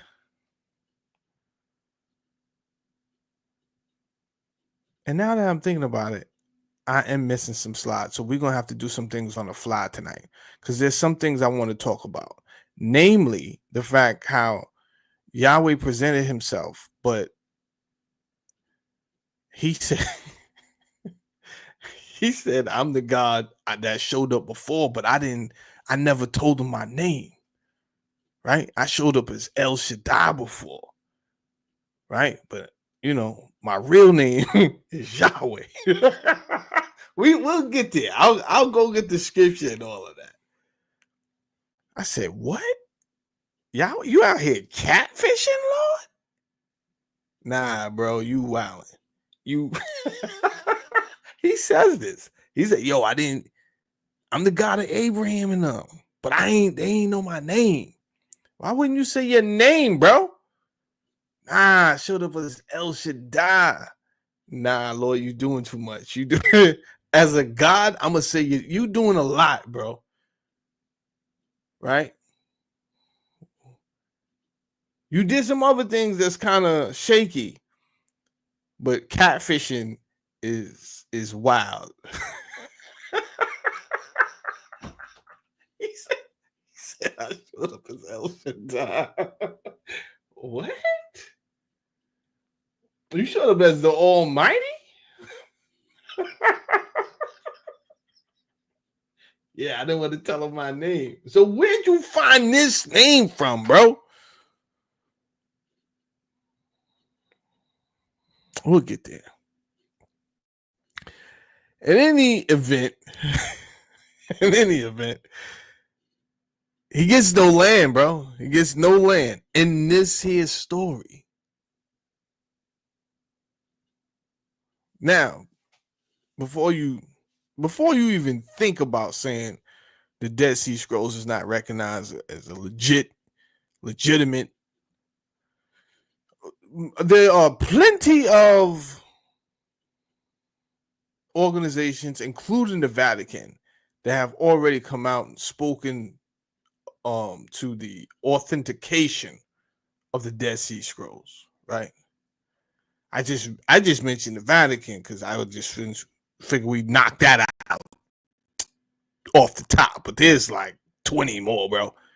So we're not even gonna go down that road. Even though I meant to make a slide about that, but again, I kind of like just said, I don't got 2 more days. Let me just put this bad boy together. So the main thing I want to walk away with here is that we see our first signs of polytheism within the scripture, but not King James scripture, right? So therefore, certain Bibles, you're not going to read this. Now you got to get yourself up off the couch, right? Now I got your attention. Before you thought it was playtime, I mentioned all type of Sumerian gods. You like, oh, this is play stuff. Now the oil in the pan's getting kind of hot. You like, yo, where sun is going? Yeah. I told you it was going to heat up, and we ain't getting away yet. I told you it was going to heat up, didn't I? And you stayed, and I told you to leave. Okay, keep playing, because it's only going to get worse. This is nothing. But we do see our first signs of polytheism within the scripture. And what I'm telling you right now, if you're reading your scripture, it's probably later. Later. This here Hebrew scripture is earlier than your revised scripture. So if I gotta spell it out for you, which came first, the chicken or egg? Why I'm gonna take a revised version before I take the original version. I'm gonna take the original, right? So that's what you have to work out amongst yourself and your pastor. Why there's evidence of polytheism within this biblical work that is supposed to be representing monotheism. If you've been watching the video this long, you already know the answer. But if you want to pretend you don't know the answer, let's keep going. I have nothing but time.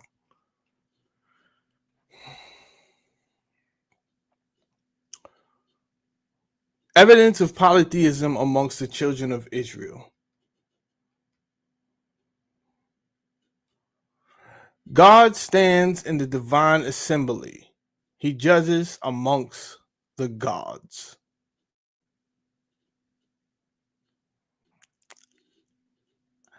I think this is Psalm 82 for some reason, but I don't have that up here. I'm going to keep scrolling because I think I wrote it on one of these, but don't worry about it.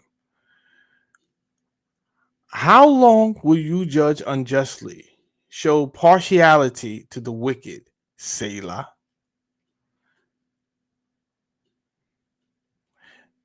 Defend the weak and the fatherless. Uphold the cause of the poor and the oppressed.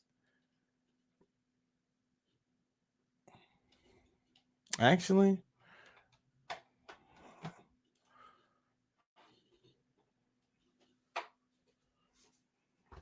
I'm gonna need everybody to read together. So let me just make sure that's Psalm 82 before.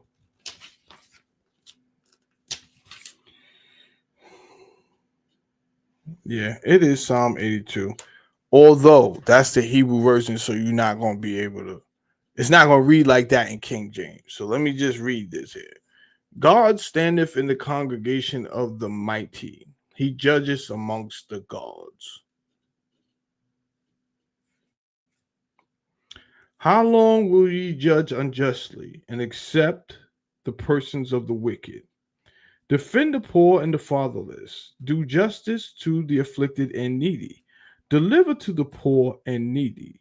Rid them out of the hand of the wicked.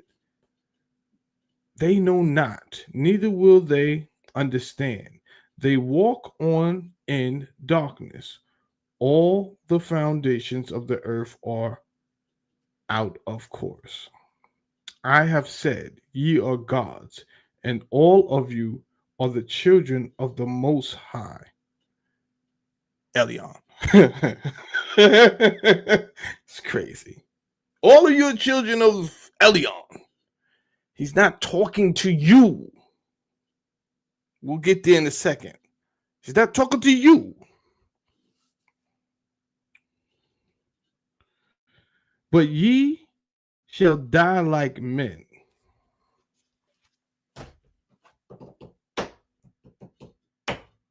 When you take words out, you omit words, you change words, they change the story.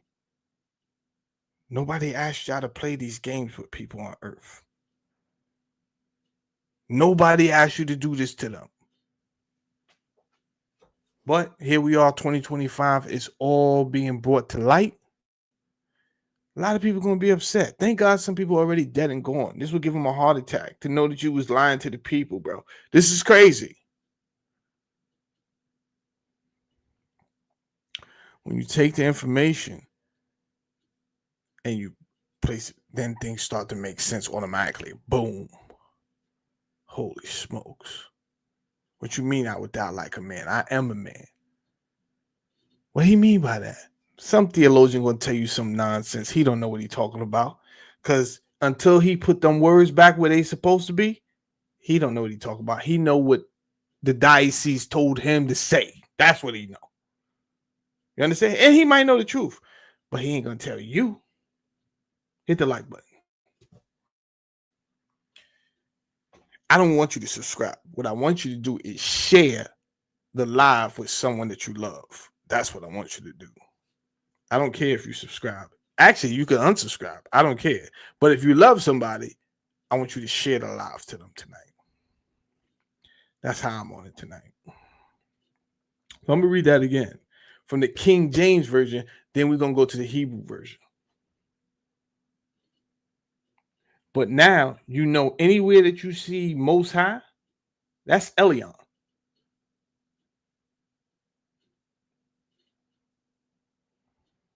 They want you to know that. Psalms 82, verse 6. I have said, ye are gods, and all of you are children of Elion. But ye shall die like men and fall like one of the princes. Arise, O God, judge the earth, for thou shalt inherit all nations. It kind of goes back to him giving out land. And then for whatever reason, we might get to it. Yahweh, which is not really a son of Elion, to tell you the truth. But somehow he makes it in this story as the son of Elion. Go figure. Whatever. There's all type of absorption and secret and syncretism going on. You want to add your God? Why stop now? Right? We've been doing it for millenniums. Why stop now? Go ahead and add them.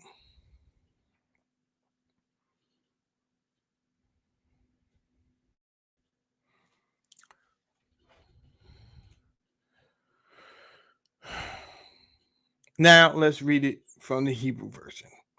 God stands in the divine assembly. He judges amongst the gods. How long will you judge unjustly and show partiality to the wicked? Selah. Defend the weak and the fatherless. Uphold the cause of the poor and the oppressed. Rescue the weak and the needy. Deliver them from the hand of the wicked. They know nothing. They understand nothing. They know nothing. They understand nothing. Talk about men. You know what I'm saying? Just regular people on the earth. They walk about in darkness. All the foundations of the earth are shaken. Stop right there.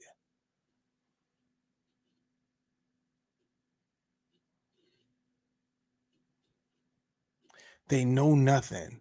They understand nothing. They walk about in darkness. Now, some of y'all may be aware of the book of Enoch when the angels came down, right? And they gave all type of knowledge to the men of earth, right? They gave them metallurgy, and they told them how to make things, and they told them how to make beer, and they told them a whole bunch of stuff. I want you to consider this verse and that story in the book of Enoch. If you haven't read the book of Enoch, then obviously this is a good time to take note, and sometime this week go read the book of Enoch. But in this here chapter 82 Psalms, they say the God is saying, Elion is saying, they know nothing. They don't understand nothing. They walk around in darkness. All the foundations of the earth are shaken. You are gods. You're all son of Elion, me. But you will die like mere mortals. You will fall like every other ruler. Mm, mm, mm.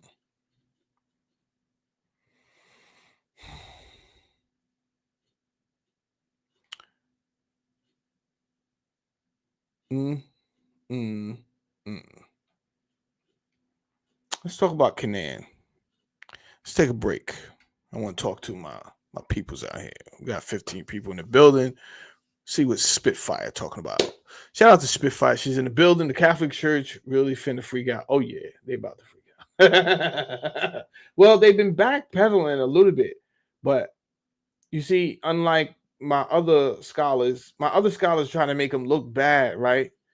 So they say, "Oh, the Catholic Church said not to use Yahweh no more because it don't got nothing to do with Christianity." I searched and searched, and I did not find that.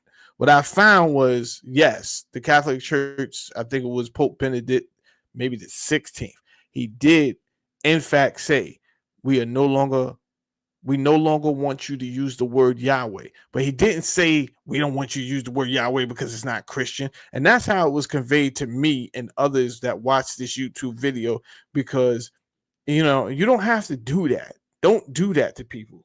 Just tell them the truth and let people, there's enough evidence out here that you don't have to make things up. Because the more the Catholic Church tries to fix this, they've been trying to fix it for, it looked like, hundreds of years. It don't settle well, right? It's always going to be a bad toupee. That's all it is. No matter what you do, the more you keep on trying to fix something, you're going to break something.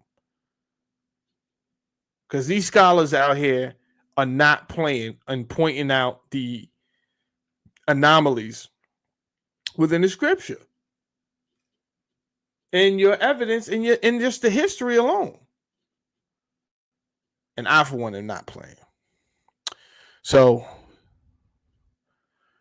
as always, Uncle Andy says I'm late. I don't understand how Uncle Andy is late. He's when I tell you he's the first one here, Uncle Andy was here at 5:51. I wasn't going live to 7. He was here at 5:51. Guarantee. He's like, yo, I took a nap. Jesus Christ. Which we will be talking about tonight.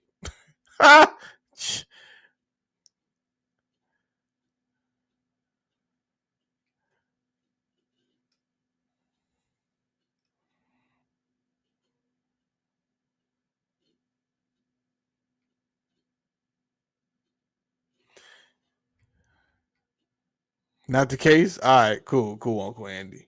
He says not the case. He wasn't taking a nap this time. All right, he's here now, and he always catches up, so he's going to catch up. What I want to do is I want to look at the Canaanite or the Canaan pantheon, right? Because I'm gonna keep it real. I never even heard of that Canaan had a pantheon, but the more I started reading it, I discovered they do have a pantheon. I'm like, I'm gonna keep it real with you. I always associated. So if you don't know, Canaan was later renamed Palestine later, right? And who is Palestine associated with? Israel, right? And Israel always is associated with Judaism, and Judaism is supposed to be and always has supposed to be a monotheistic religion. So this is where assumption comes in to kick you in the butt, because you're like, well, I know that Canaan was, renamed Palestine. I'm not assuming that they had their own pantheon. So this was news to your boy.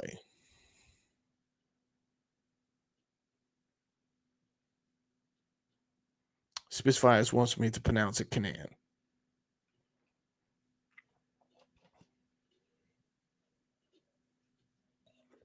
No problem. I used to pronounce it Canaan, but Canaan. So as I'm reading the different authors, and you will see some of these authors because I didn't leave them out. I'm not making any of these things up. I have my resources. Think I'm going out like that? I'm not. Let's just first talk about their chief god, who is El, chief deity and father of the gods. Which, don't that sound like somebody else we read? Father of the gods and all of that. We've seen this before, but guess what? Because I already did a show that Uncle Andy was late for. Actually, he's like 2 hours late for. We already went through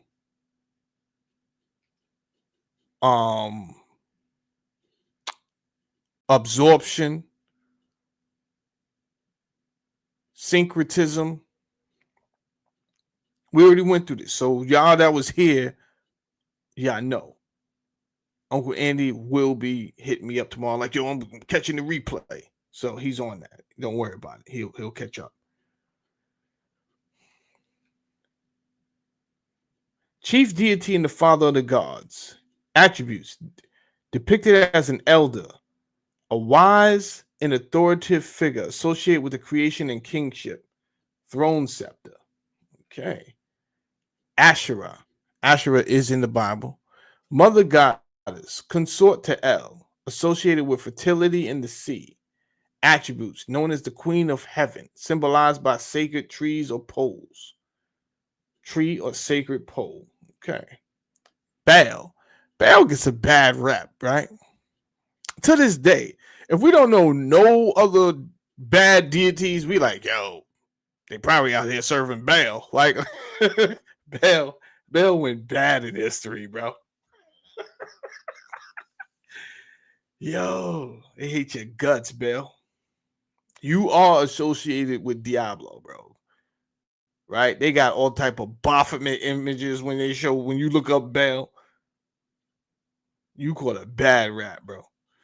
Anyway, your role, what was Baal's role? Check this out. Storm and fertility god, often considered the king among the gods after El. Yo.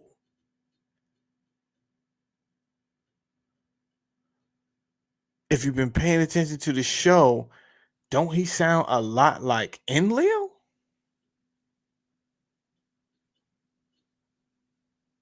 He sound a lot like Enlil. Big TV, what's good, bro? It's only Wednesday? Yo, I don't know why today feel like a Sunday, bro. Today definitely feel like a Sunday. Oh, today Christmas? It's nuts. I'm all over the place. Attributes: warrior like, youthful, associated with rain, storms, and agricultural fertility. Lightning bolt in the bull.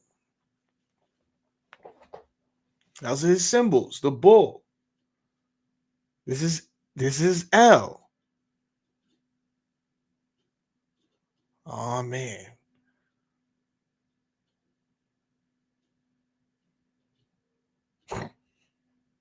Oh man.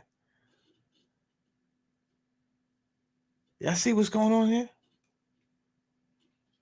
Who else we got? We got Anat, goddess of war and love, fiercely loyal to Baal, depicted as a fearsome and violent warrior protector of Baal. Weapons, swords, and bows.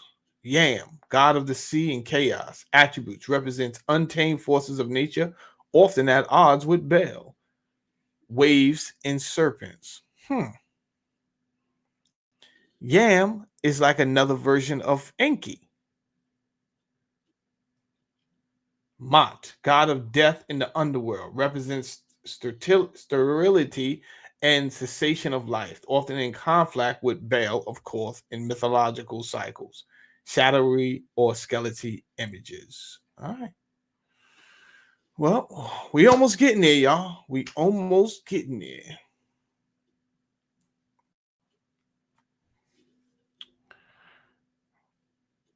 Promise of the land of Canaan. I think we went over this a little bit, but I found other. This is different, right? Because I want. Well, let me read first. There were several promises of the land of Canaan, right? As you can see, it was promised to Abraham, then it was promised to Isaac, then it was promised to Jacob. So Genesis 12:7 says, Yahweh tells Abraham, then Abram, to your offering I will give this land. Okay. Which I read the Bible do say that. But then again, as I've pointed out, my Bible, they done omitted things that was in the original Hebrew text. Well, it don't hit the same. It just don't, it's a totally different story. Nonetheless, in Genesis 15:18-21, the promise is reaffirmed in greater detail.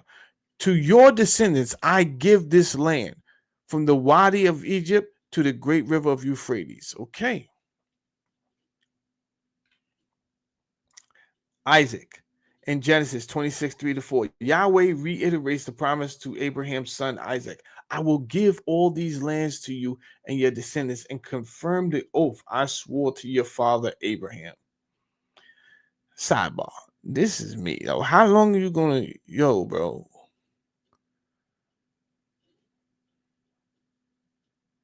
It's kind of like when somebody owe you money and they keep telling you all these things, and it's like, yo, bro, you've been telling me for a while long. Like, when are you gonna do it though? No, that's word is born. You can't just keep telling me you're gonna give me land. Yo, word is born. That land is for you, bro. I'm gonna give it to you, bro. You told Abram that. You told his son that. You told his son that to Jacob. The promise is passed to Abraham's grandson, Jacob. The land on which you lie, I will give you and your descendants. I ain't gonna hold you, bro. I be tired of whoever this God is sometime, your boy be tired of his nonsense. Like it just be nonsense after nonsense after nonsense when I read this. I'm like, bro, you don't never know nothing. You always out the loop. You promising.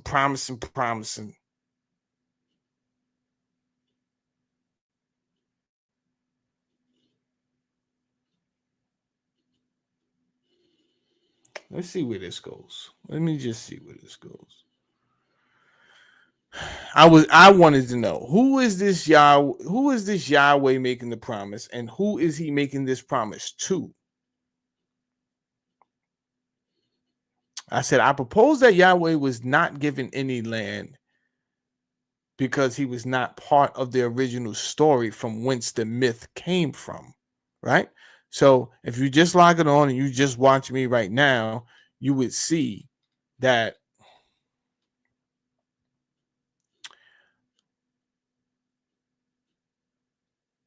during the divine council, if y'all didn't know there was a divine council, let's go to Deuteronomy 32 in the Bible. See what we got going on here. Deuteronomy 30, because that is the Hebrew version. Let's see what your version reads, right? Why you might not have been able to come to the conclusion that this was some type of polytheistic council of the gods, where things was going to be allocated to the gods, not to men. 32, 8 and 9. When the Most High, Elion, divided to the nations their inheritance when he separated the sons of Adam. Oh, we read this, right? So there's no way in the world you was ever going to figure out, because they done changed the words all type of stupid in this Bible, and that's not what it said. So let's close this and just read what they had in the Hebrew Bible there. When Elion gave to the nations of their inheritance, he divided mankind. That's me and you and our ancestors. He fixed the boundaries of the peoples according to the numbers of the sons of God. That's him. That's really, it's probably his father.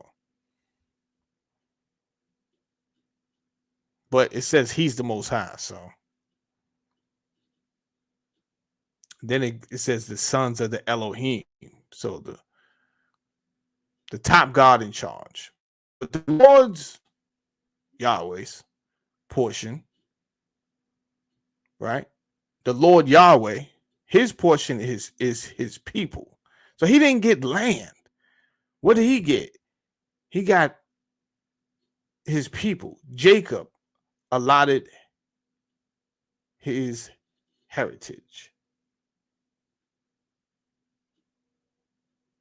So everybody, all the other pantheon, the people, the gods in the pantheon, they got land according to this. And when it came to Yahweh,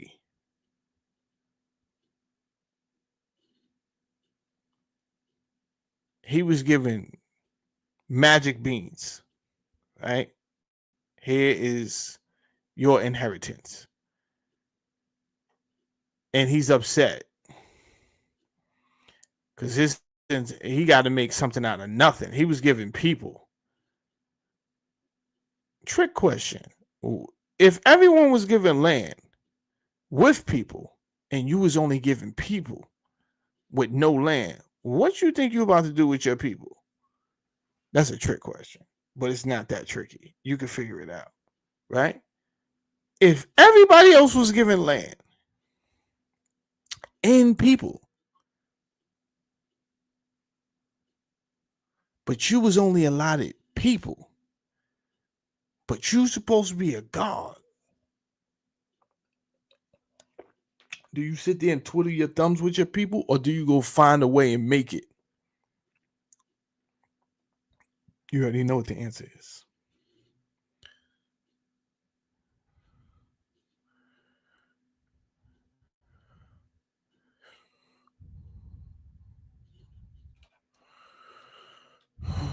You talking to me, Spitfire?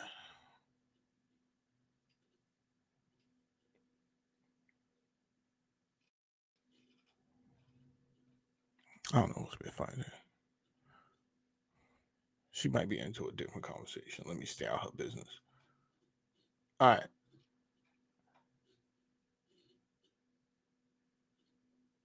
Let me go back to what I was saying now.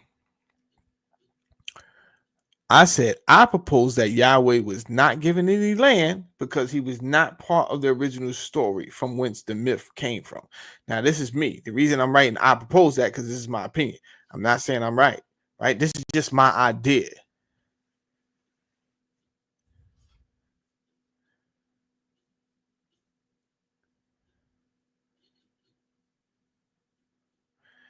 Also, all right, I believe in the absorption of these myths to create their own Yahweh was just a given of people instead of land. What did I mean by that? Let me read it again because I might be reading that. I believe in the absorption of these myths to create their own Yahweh. Okay. Was just given a people instead of land. Right. Okay. Well, I guess what I'm trying to say is they wanted to absorb the myth, but with absorbing the myth of the former and the neighboring civilizations, they had to create and add a character. So they created Yahweh. I don't believe that Yahweh was one of the original sons of Elyon, but obviously in their story, he is a son of Elyon, right? Which doesn't matter because this is supposed to be monotheistic. So even us having a conversation about him being a son of the other gods is crazy.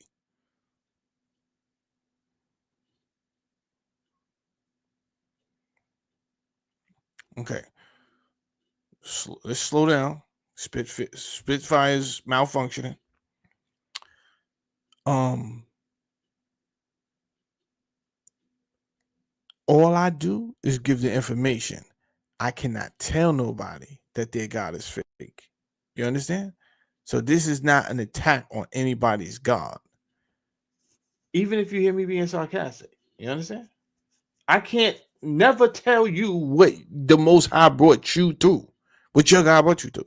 So don't pay no attention to whether I don't come to tear anybody's faith down. However, I do tell people not to watch my show because I'm not a BS. You know what I'm saying? Like I'm coming with. I do warn people several times it's going to shake you up. So everybody, take a breather. It's a lot. It's going to be cognitive dissonance because you was lied to, plain out. I don't make that up. I'm not backstepping that. I'm not sidestepping that. I'm not apologizing for that because I didn't lie to nobody. But I understand as a human being, we was lied to. So I expect everyone to have some type of reaction to this. I'm gonna keep it real with you. When I first started reading these lies, I threw my Bible across the room. So everyone's gonna react to your own way. But I told everybody from the get-go, don't come over here. Let me get back to work. I tell you, don't come over here. I believe he is not original child of the god of El, and therefore, instead of over exaggerating, the writers try to play it safe and just give Yahweh inheritance to the people. This is what I believe, right? But it don't matter what I believe because actually, in the Bible, right? This is what nobody can refute. You can't refute this.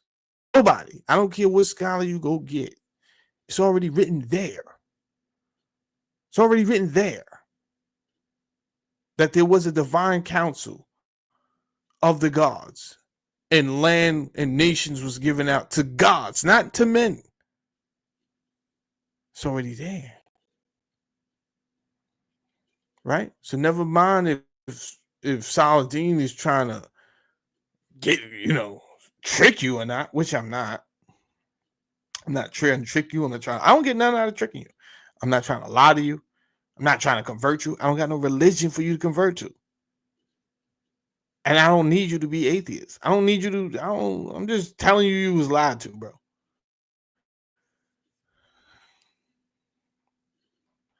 I believe he is not an original child. This is what I believe. However, I write in red. However, I believe this Yahweh is a God from a much older time. Okay, let's talk about that. This is what I believe, though. No matter what I believe, stick to the facts, right? I'll tell you what I believe, and I will tell you what's facts. What's facts is what's written in that book. What's facts is the King James version says something different than the Hebrew version or the Dead Sea Scroll version. These are the facts that can't be disputed, no matter how many scholars you or pastors you sit me in front of. They can't win these things, right? I try not to get too much into what I believe, but since this is my show, I'll tell you what I believe. That leaves room for me to be wrong.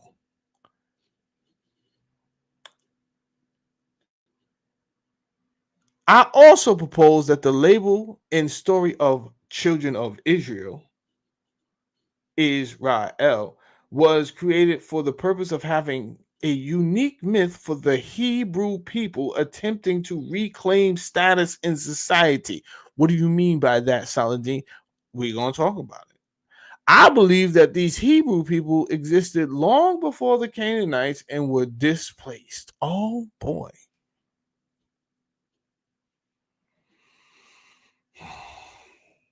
You believe they was here before? You believe they was here for what? They was displaced. Mm-hmm. I do believe that.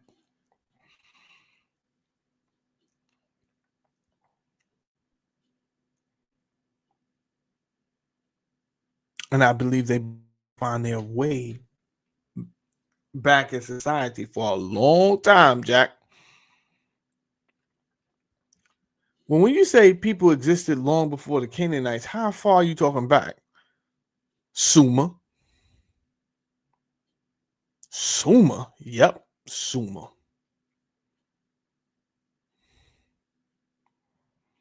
I believe these Hebrew people was displaced once Sumer fell, and they never stopped attempting to get back right in society. But you working your way up from the bottom up. Now, don't worry, I'm going off on the tangent on what I believe. I'm about to get back into scholarship in a second. What I'm talking about right now is not scholarship. I'm just telling you what I believe. In the second, my next slide, I will get back into scholarship. I'm not doing that. I'm not about to just start talking about what I believe. But I can take out a little 5 minutes and all that, tell you what I believe. I do believe that these Hebrew people were displaced when Sumer was taken over by Akkad, by the Akkadians. And again, I've said they didn't all die, right? But they had to kind of like figure out how to sustain their culture. Now, they're not going to have the dominating voice. So they're going through civilization, century through century, trying to maintain their culture, maintain their history that is being absorbed and changed. So the majority of people are changing. They're not, y'all the only one out here talking that, right? We done moved on to different gods and we naming these gods different things. But yet these people, they are strong-willed. This is my hypothesis. They are strong-willed. And they're going to figure out how to get back. All right. That's enough of what I believe. Let's get back. Let's try to get into some scholarlyship evidence to support what I believe. This here, as I've pointed out before, is Dr. William F. Albright. He was an American archaeologist, a biblical scholar, philologist, and expert on ceramics. He is considered one of the 20th century's most influential American biblical scholars.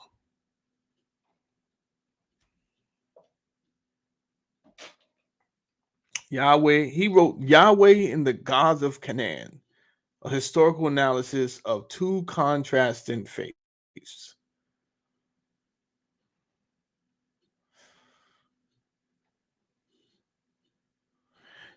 By the way, I should probably warn you guys. I am in one of these slides. I'm gonna go over to another website and it's gonna summarize everything for me really fast. But I had to give you a foundation. So you're gonna hear a lot of what I said, but they're not teaching what I taught, right? They're not even going over the things I taught. You're gonna understand what that website is saying only because I already went over these things with you. But it summarizes everything up in like 10 minutes, right? And then we'll get back on course, right? And that's necessary. So I'm not, again, with doing this here video, I had to figure out how not to be all over the place. So I just want to pre-warn you because that slide is coming up. All right. So here's the thing. I gave you what I thought, right? And what I felt. Why would I feel like that? Well, obviously, I can't reread to you all the books that I read, right? So as I'm reading his book and as I'm reading Mark S. Smith's book and some other people, it appears that these Hebrew people might have been around for longer than we give them credit.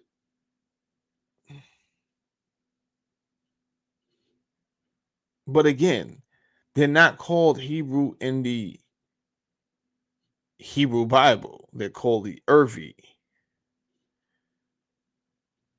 which we would, again, people, you would not know these things if you're part of a certain religion like I was, Pentecostal, apostolic.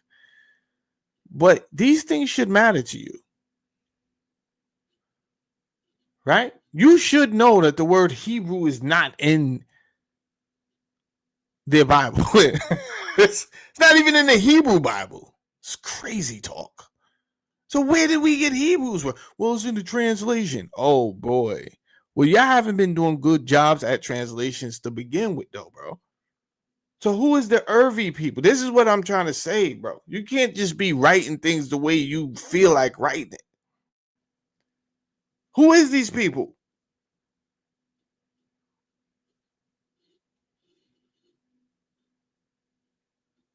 All right.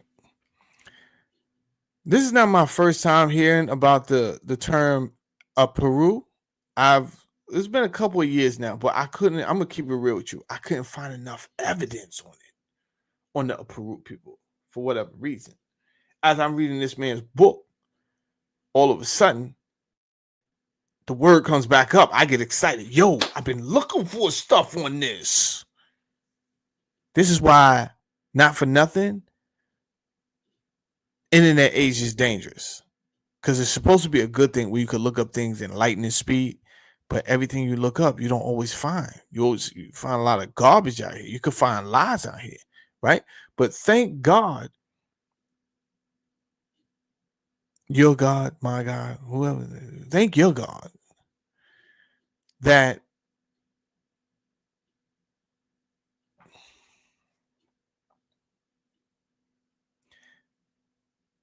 we have something like the Wayback Machine and we have the Internet Archive where we could take out these books. They tried to get rid of the Internet Archive, y'all. They did. If you don't remember that, just a few weeks ago, you know what that would have did? That almost like that was I was upset. I was upset about a lot of things. By the way, it reminds me, it's time for a freaking commercial break. We tripping, Lord. Um, today's show is brought to you by Beyond You TV. If you have Roku television, look up Beyond You, not Beyond You, Beyond You TV, right? And you'll be able to see documentaries over there, movies over there. One being Thank You, Fauci. Thank you, Dr. Fauci. This here documentary is crazy. It's crazy, right? This is where we at. We're in a place of censorship where you can't say certain things, you can't look up certain things. Even as a content creator, they say, "Oh, you could go create all the content you want," but if you start to really teach corruption at the top levels, the government, this that, your video ain't getting no burn. I'm just letting you know that right now. You're not getting no burn. So this video is brought to you by Beyond UTV, and when you get over there, please go check out Thank You, Dr. Fauci. It's crazy.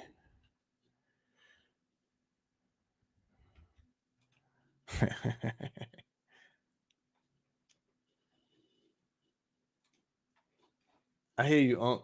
I got you, Unc.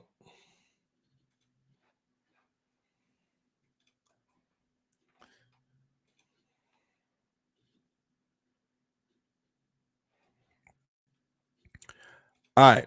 So I couldn't really find anything on the Peru people.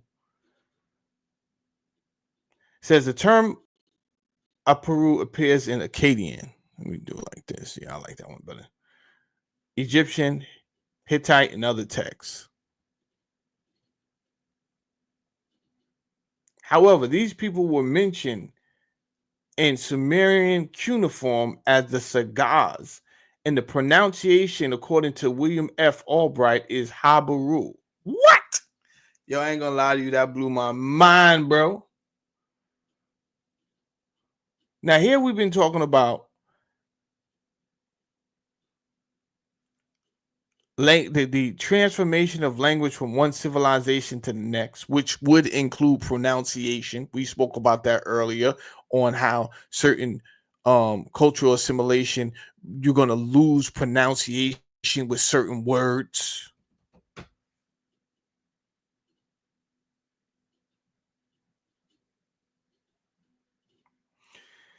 Now, this here gentleman, and I put down my sources, so you should have no problem. I even told you where to get the book, right? So you don't have to go buy the book.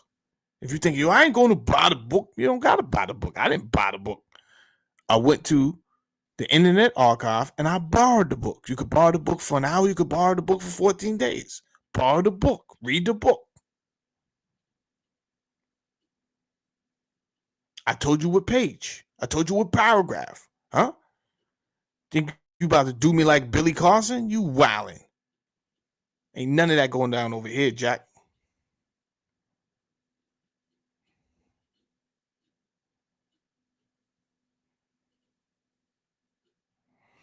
Now, the fact that he's saying these are the same people, but they call them the Sagaz in Sumeria.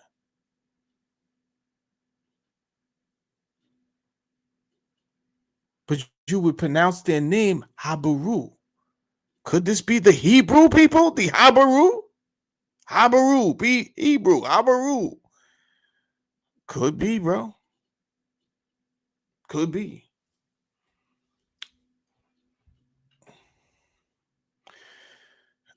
I made a note down there. I said also mention that the cuneiform Habaru used to be put in English as the Kabaru. Now, when I seen that, just the KHA, one of my first videos up here is me associating or connecting the Khazarian civilization with the people they call the Jews today. Right? Ashkenazi. But this is not a video about that, so I'm really not getting into that. I just found the word Ka, Baru, and Kazar. Maybe there's something there. Maybe there's nothing there. Maybe nothing there at all. I just want to focus on the Habaru. I find that similarity something else. Lipit Ishtar, king of Isin. Lipit Ishtar was the fifth king of the Isin dynasty that was founded by Ishbi era. This dynasty was founded after the collapse of the third dynasty of Ur, right? King Ishbi era reigned marked the beginning of the transitional period bridging the Sumerian and the Amorite cultures. Now, remember I told you before about codes that King Hammurabi gets credit for, but some of these codes was already they came from the previous civilization. Well, this is what I was talking about. Lipit Ishtar wrote legal codes that predates King Hammurabi by a century and is believed to be the precursor to the Hammurabi codes.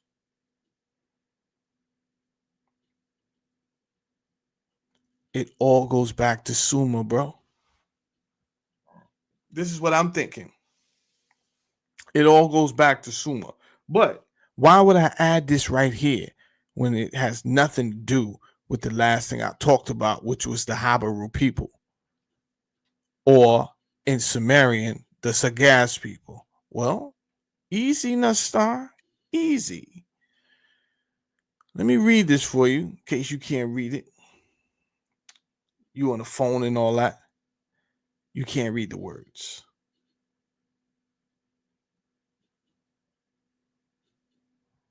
This is from his book. Page 78, paragraph 2. In Lipta Ishtar Code, 1870 BC, we have an obvious translation of a Shemitic case law into Sumerian. All right. So these are people that speak a Semitic language, which we know has to be after Sumer because the linguistics have said, the scholars have said that the Sumerian language was not a part of Shemitic language, right?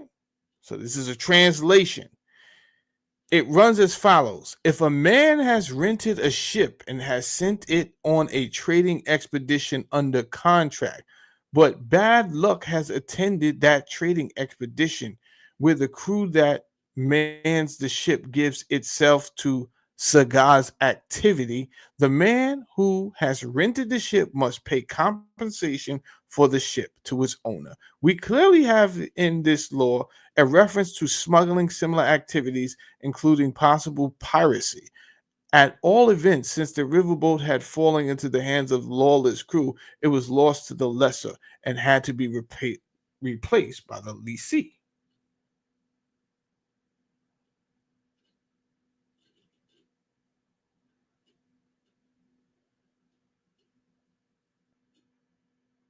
Oh, okay, okay. You got me on the big screen. Okay, Uncle Andy.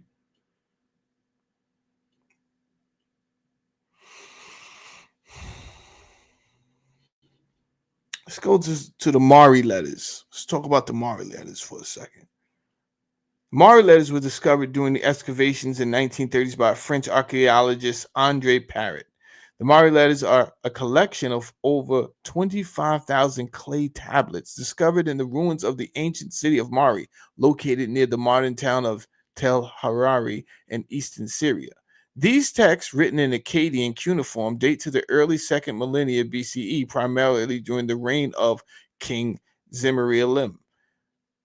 They are remarkable source of information about the politics, society, economy, and culture of Mesopotamia during this period. Now, before I go to the next slide, am I the only one that was really thinking like, dang, the Sumerians had a sophisticated way of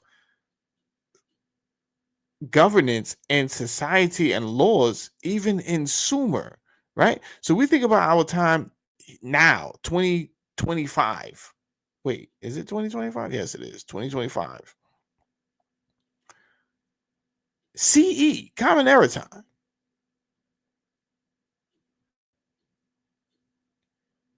This is almost 5,000 years ago. Almost 5,000 years ago. There's so many questions. How much have we been lied to? How many times did they rewrite history? Right now, all this, the ideas of there being places on the maps that they took off the map. Like there's a lot going on that they're not telling us, man. And let me tell you something. If a generation is 25 years, 4 generations, 5 generations, they can retell a whole story. So imagine 100 generations, bro.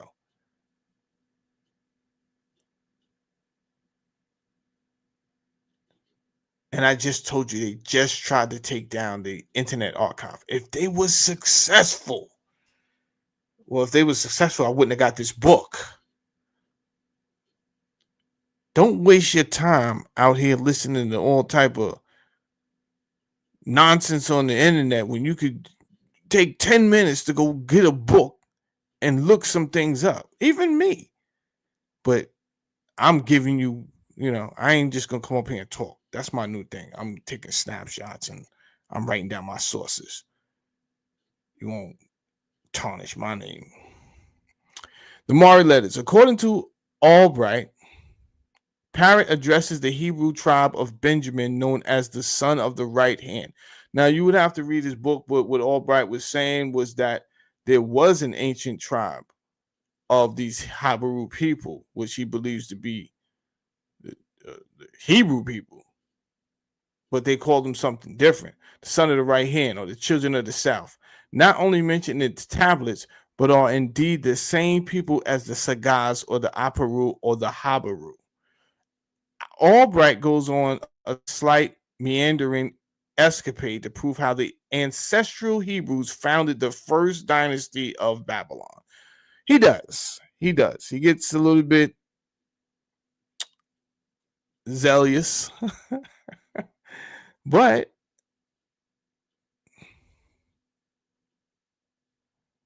he could be doing this for an agenda, trying to say, hey, the Hebrew people been around, or they could have literally been around that long. Me, myself, I've always asked, who are these people? Right? Who are these people? Some people get offended. I'm dead serious. Like, where did you people come from? Not being disrespectful, but the some of the information is not adding up. So he says this in his book. As pointed out by most scholars today, they were members of a class not properly of an ethnic group. He's talking about the Hebrews. We also have clear reference to their concealing raids on caravans by pretending to go out with their own caravans. He's making them out to be sort of gypsy-like, but they're not like just. They still have a sophistication to their gypsy culture, right? This is why I didn't call them gypsies, and I said they're misplaced. They've been displaced. However, as you go on to read their books, what they've learned to do is become excellent merchants by placing themselves in strategic areas of trade.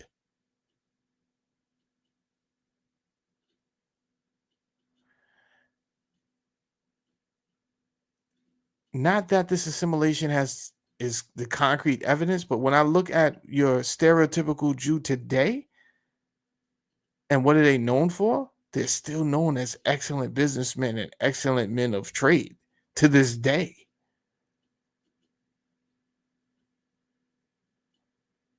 I'm not saying that that's the silver bullet. I'm just pointing something out.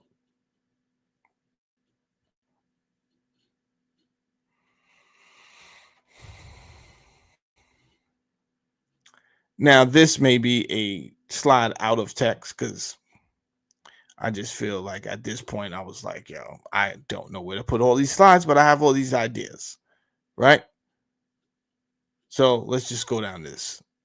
and address the next few slides as they come. The word El is a Shemitic root word meaning God or deity. It serves both as a generic term for God, in some cases as the proper name of a specific deity, as we went over earlier. In the Canaanite religion, El was a chief god of the pantheon and is considered a creator and figure of the father of gods. We went over this. What I did not talk about is in the Sumerians in Sumer, they call their gods you're going to see it referred to as Dinger. That's the word for God. However, the transition from Sumerian to Akkadian dominance brought Semitic language and culture to Mesopotamia, which included the use of El.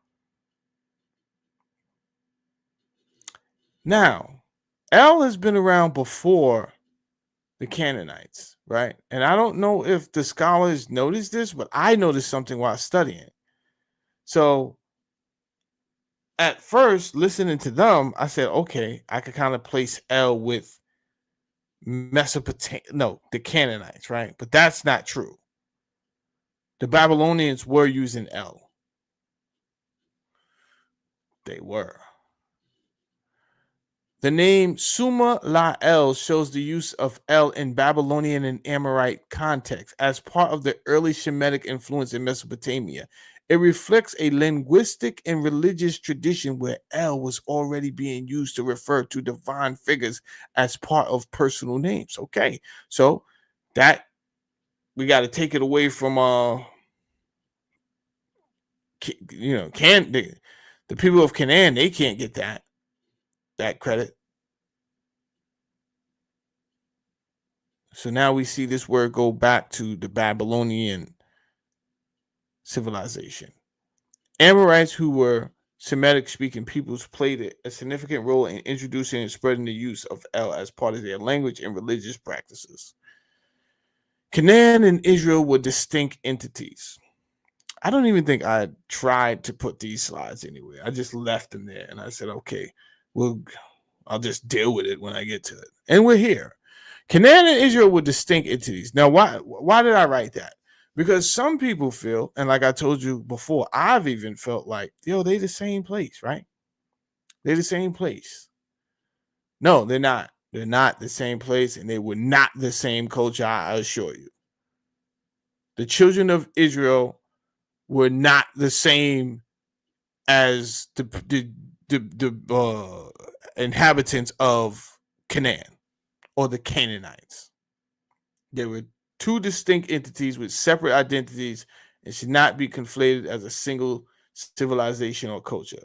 The Merneptah stele, and I might not be pronouncing that right, dating to around 1208 BC, is one of the earliest known mentions of Israel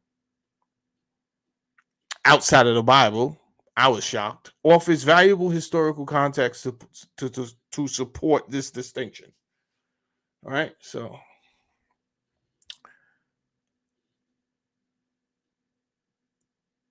this is what the Merneptah stele says. This is what it says. The princes are prostrate, saying mercy. Not one raises his head among the 9 bowls. Now, this is an Egyptian, which I'm going to go on to. I'll just read it because I'm going to tell you what it is later. Not one raises his head among the 9 bowls. Desolation is for Tehinu. Hati is pacified. Plundered is the Canaan with every evil. Carried off is Ascalon. Seized upon is Giza. Yenom is made as that which does not exist. Israel is laid waste. His seed is not true. So, as we can see here, Israel is not spoken about as a land, but as a people. And really as a person, but he's talking about the people, right? So, but he mentions them. So it is in a outside of the Bible, they mention Israel and Egypt going back to 1208 BCE. All right. They have relevance. Israel is laid waste. His seed is not. Heru is become a widow for Egypt. All lands together, they are pacified. Everyone is restless. He has been bound.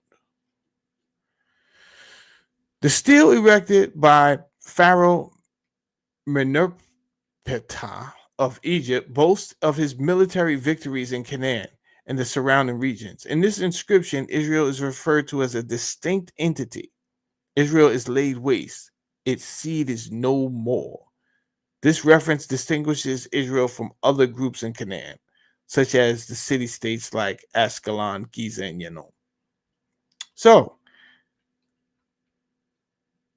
obviously, I'm making this point out and I'm dragging this out for a reason, which hopefully we'll get to soon. That Canaan and Israel are two separate distinctions. We cannot just throw them in one lump sum, the same way we have to stop saying Sumer is part of Babylonian. Like, we can't just be lumping these civilizations together. And this video tonight, I made it my point to explicitly distinguish all of the civilizations. So we had a good idea of overlap. We have to understand the overlap within civilization and the repercussions of one empire taking over the other. Let's get into this word here, canonization. Canon. The term canonization refers to the process of adapting Canaanite religious elements into Israelite worship, which was both point of contention as prophets opposed Canaanite practices and acknowledgement of Israel's cultural heritage. This process illustrates how Israelite religion evolved by reinterpreting and reframing Canaanite traditions to align with the Yahwistic monotheism. Mhm. Israel absorbs Canaanite religion, which was absorbed from Mesopotamia. Ezekiel 16:3. Your origin and your birth are of the land of the Canaanites, acknowledging the shared cultural and religious roots of Israel and Canaan. Aha. I would like to stop right there and give that some thought. Let me open up my Bible. See what this here good old King James version is talking about. See what they changed anything around.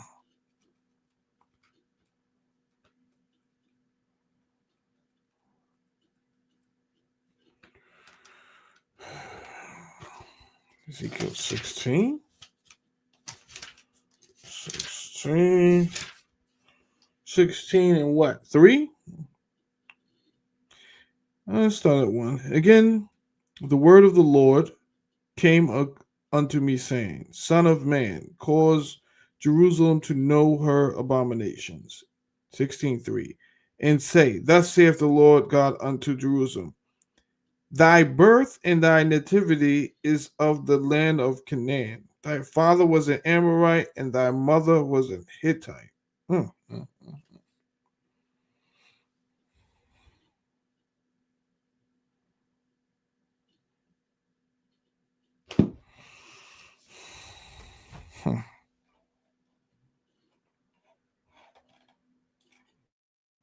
Now, I want to tell you what's going through my head while I'm taking my time responding to this. What am I thinking? Your origin and your birth are of the land of the Canaanites. Clearly, I already told you what I think. I think these people, the Habaru people, or the Sagaz people, or these people they talking about right here in this verse have been around way longer. This is my own, understand? Opinion. I think they've been around way longer, but they had to kind of like find their position in each society. But Ezekiel, in the book of Ezekiel, is saying your origin. This is the Lord God saying this. The Lord, anyway. It says the Lord there. Your origin and your birth. So this is Yahweh. We already spoke about Yahweh. Because it says the Lord. So we're just going to assume when it says the Lord is Yahweh. Your origin and your birth are of the land of the Canaanites.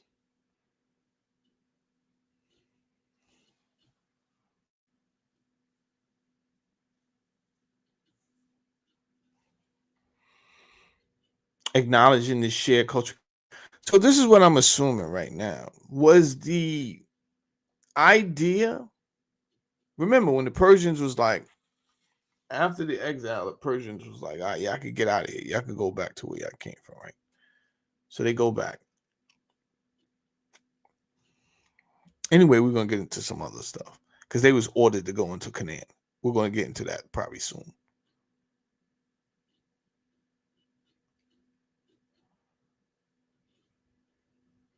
Because they was told by Yahweh, go into Canaan.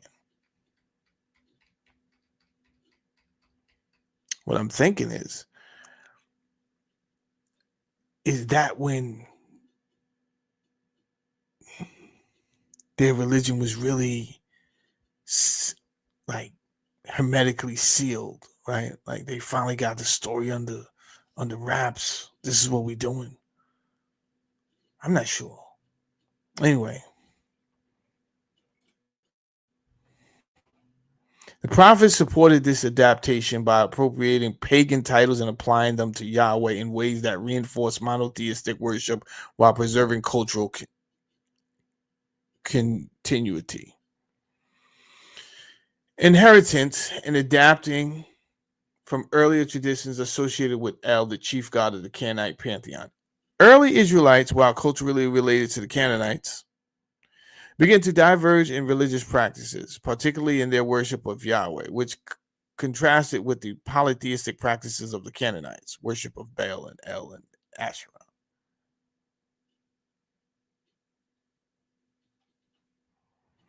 This process demonstrates how Israel inherited and transformed pre-existing religious concepts, ultimately aligning them with Yahweh's worship in a way that strengthened Israel's identity while maintaining a connection to its past. The prophets, while opposing outright canonization, supported the selective adaptation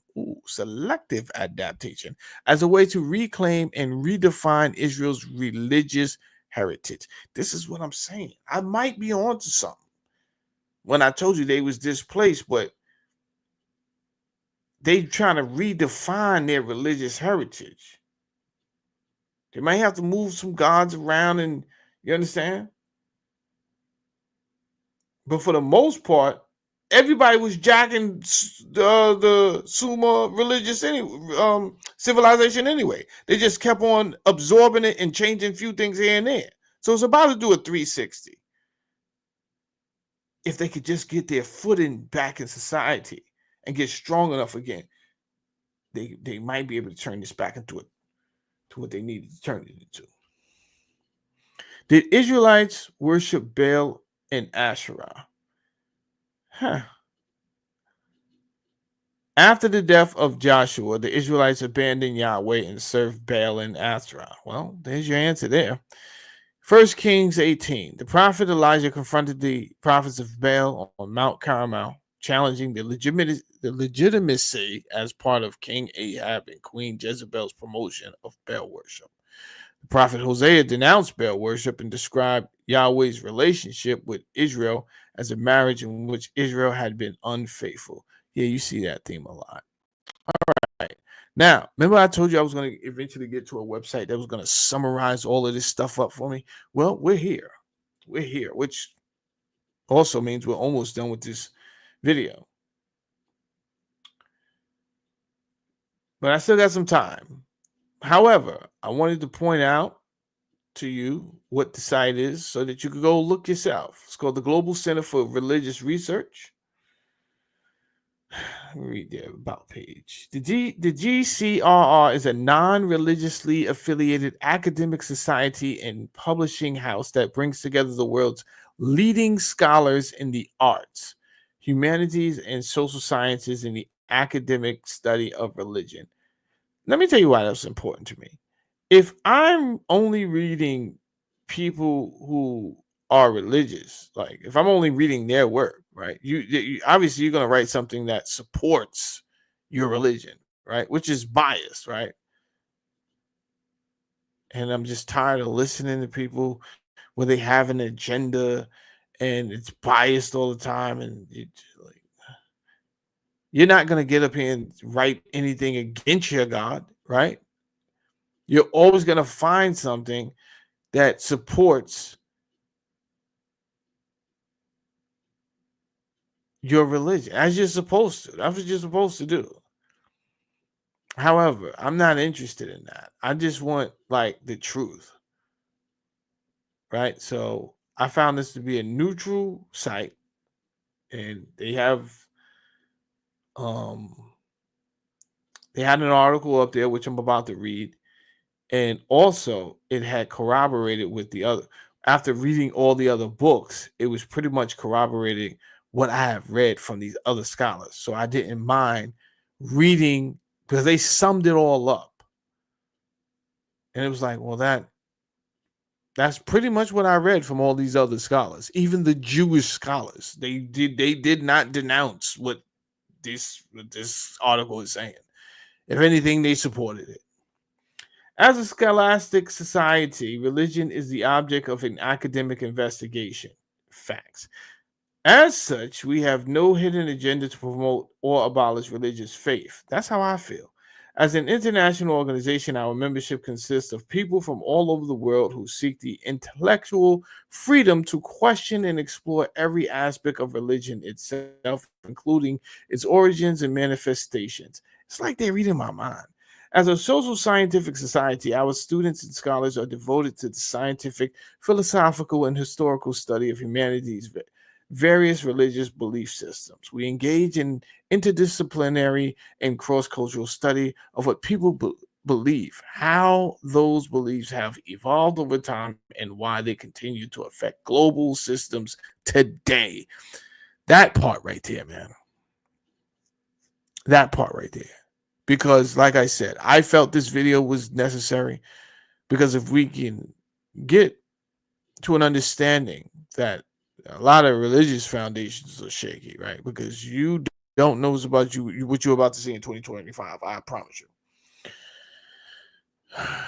But they're already giving you some type of hints of what you're going to see. And the Catholic Church has already explained to you that you need to get ready to accept um extraterrestrial life. And a lot of you are having cognitive dissonance with just lies being put in the Bible. Maybe it's my words because if body language and my delivery. So if I call it lies, if I call it plagiarism, it doesn't help you to accept what I'm saying, right? But I'm not a salesman. I don't got nothing to sell you. So all the time, my compassion is not going to be there for your mental state because you can't deal with I'm not telling you they lied, or I'm showing you what it's not always the truth. I'm showing it to you. So you could throw a temper tantrum and flip out if that's your response. You could shut me off and unsubscribe if that's your response. What I'm telling you is I don't really care. You understand? I already went through what you're going through. Guess what? I had to come back and accept reality. I can't live in a fantasy world where I just make stuff true because of the sentimental value. It don't work like that. I wish it did, but it don't. Nonetheless, fun facts. You probably worship the Sumerian god Enlil. Do I need to blow this up for y'all? Blow that joint up for you. All right. I think I could get through this in a good 10 minutes. Right? What's your version of God like? a father-like figure who is pure spirit, mind, and some embodiment of nature? Does he want to love and bless everybody equally? Well, there's a good chance that your preferred deity, however you conceive him, is actually something like the 10th iteration of the Sumerian god Enlil. Here's what we mean. Below are the basic evolutionary stages of development that your god likely passed through. Stage 1. Sumerian father sky god Enlil. The earliest recorded religion comes from the ancient Sumerians. In the Mesopotamian pantheon, Enlil, lord of air, was the most powerful elemental deity who was considered father and king of the gods. Now, we already went over that he was not father of the gods. Anu was father of the gods, but I'm reading this. So, Enlil was also worshipped by the Akkadians, Babylonians, Assyrians, and Hurrians. A little later, Enlil's name was changed to Enlil by the Babylonians. He had several sons and daughters, including the moon god Nana, Sin, sun god Utu, Shamash, the weather god Ishkar, Adad, and the love goddess Inanna Ishtar. Enlil was depicted as elderly father figure with a long beard, sitting on a throne in the sky. Although he was impatient and temperamental, Enlil was described as a benevolent father deity who cares for humanity's well-being. Later, Enlil was absorbed and assimilated into the storm god Marduk during the Babylonian reign of Hammurabi. Merging storm gods with sky gods was a natural process with the ancients. Marduk would later become Zeus in Greek mythology. Well, look at that. But now we understand why, right? Now we understand, like, we have a better idea. Just a couple of words: syncretism and absorption. Just add a couple of words to our theory, and it all starts to make sense. Plus the words that they changed and redacted, add those words too, then it really starts to make sense. Stage 2. Enlil was El in Canaan. The Canaanites, who were living in the Levant, which included ancient Hebrews and Ugarites, were heavily influenced by Mesopotamian religion. So much so, in fact, that they simply adopted the Mesopotamian pantheon of gods. With dialectal difference in names, the head of the Ugaritic pantheon was El, plural Elohim, which also became the common generic word meaning God in the Hittite, Ugaritic, Paleo Hebrew, Canaanite, and Aramaic languages. Just like Mesopotamian myths, the Ugaritics called El Father, Father of humanity, King, and described him as the Ancient of Days. He was kind El, the compassionate and elderly bearded man who is very old, wise, and lives on a mountain. Mhm. In Ugaritic mythology, El was absorbed and assimilated into the storm god Baal. The Phoenician counterpart was to El was the god Dogon. El and later Baal was associated with bulls and oxen as a sign of divinity. It is your boy El. Let me ask you something. What's going on with the hat? We'll get there later. Let's not rush things. Stage 3, Israelites merge El with Yahweh. Okay. Originally, Canaanite god El was the patron deity of the Israelites. Just like other Canaanites, the ancient Israelites viewed their patron deity as an elderly father figure, a king who lives on the mountain and is associated with the bulls. Mhm. El brings them out of Egypt for them like the horns of the wild ox. Genesis. The god of Shishem is El Elo. El. El is the god of Israel. Okay. El had a number of sons, including Baal and Yahweh. I can't find that. I don't know why. I don't know where he got this from. I tried to find that Yahweh was his son. I couldn't find that. I did find that Baal was one of El's sons, and the Canaan pantheon. I never found that Yahweh was one of El's sons. I don't know where Yahweh came from. I'm not gonna hold you. Anyway, let's keep on going. The latter God being distinct and separate deity from south of Canaan. According to the Bible, the sky god El turned over control of the Israelites to Yahweh. Uh-huh. Well, we did read that tonight. Psalm 82. El has taken his place in the divine council, and in the midst of the gods he holds judgment. Deuteronomy 32. When Elyon gave the nations of their inheritance, he divided mankind. He fixed the borders of the peoples according to the number of the sons of El. But Yahweh's portion is his people, Jacob, his allotted heritage. For a number of different reasons, including trade and general cultural appropriation, Yahweh became the patron deity of Israel's royal family. Yahweh was originally a storm god from the southern kingdom of Edom, sometimes referred with place names in the Bible like Sinai, Seir, Teman, Paran. As with other ancient Near Eastern myths, Marduk, Tiamat, Baal versus Yam, the Bible depicts Yahweh as having defeated sea monsters at the beginning of creation, and just like the storm gods Marduk and Baal, El was absorbed and assimilated into the storm god Yahweh. Okay. Deuteronomy 33. Yahweh came from Sinai and dawned from Seir upon us. He shone forth from Mount Paran. He came from the 10,000 fire in his right hand.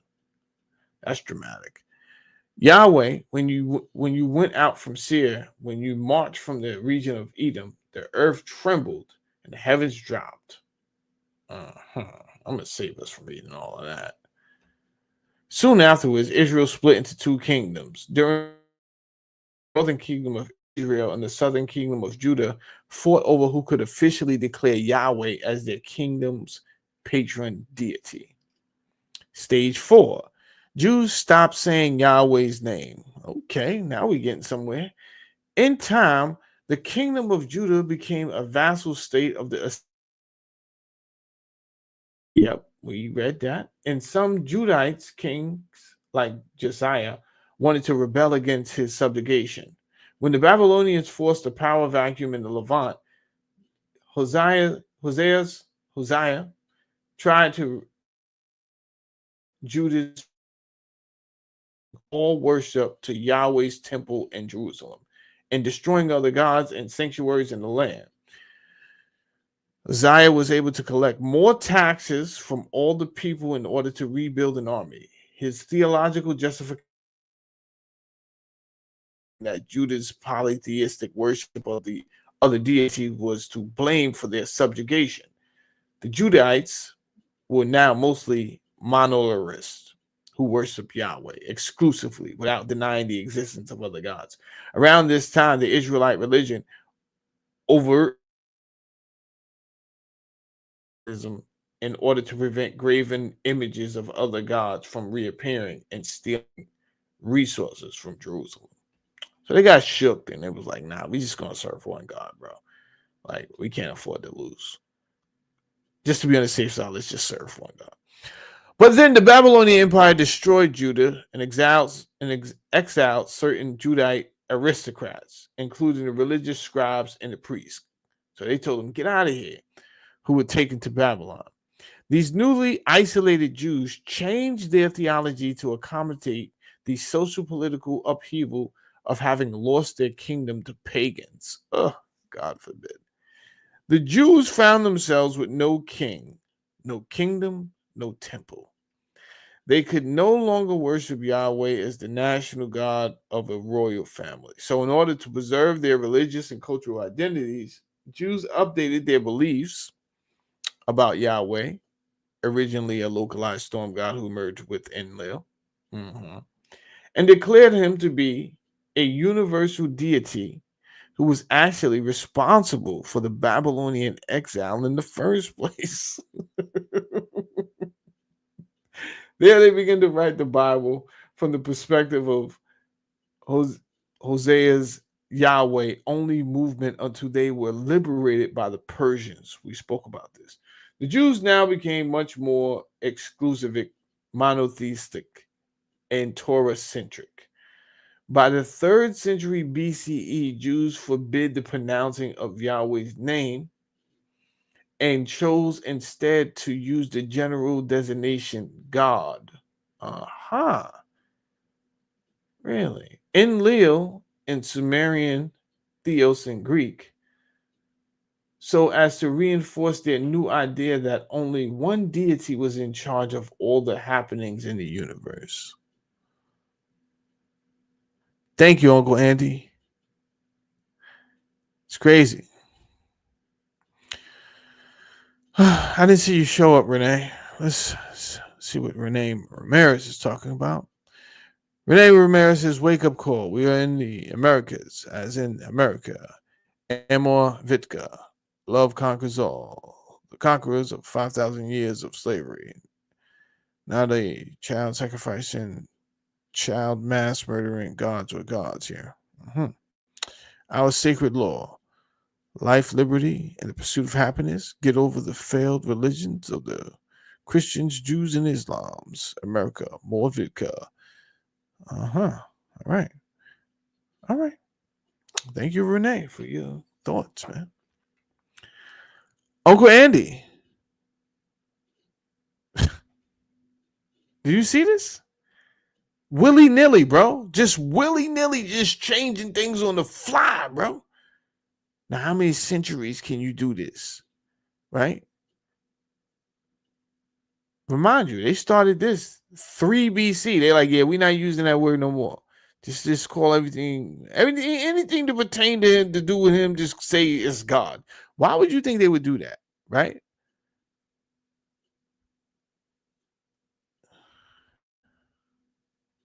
Peace, Renee. Peace, bro. You would do that if you really don't want the story to. You can't jack some. You can't. First of all, it's all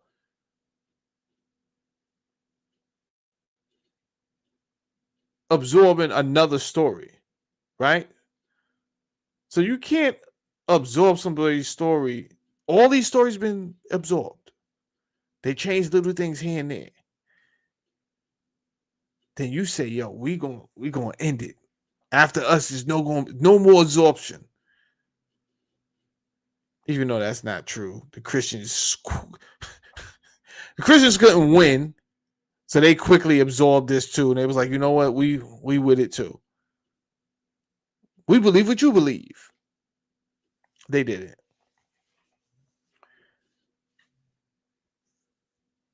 But never mind that. Why would you just all of a sudden be like, yo, don't, no more Yahweh? So they was up to something from that point on, the scribes, right? From that point, when they turned it into I always have problems saying this name, tetragrammaton. Maybe I don't. When they turned Yahweh into a tetragrammaton,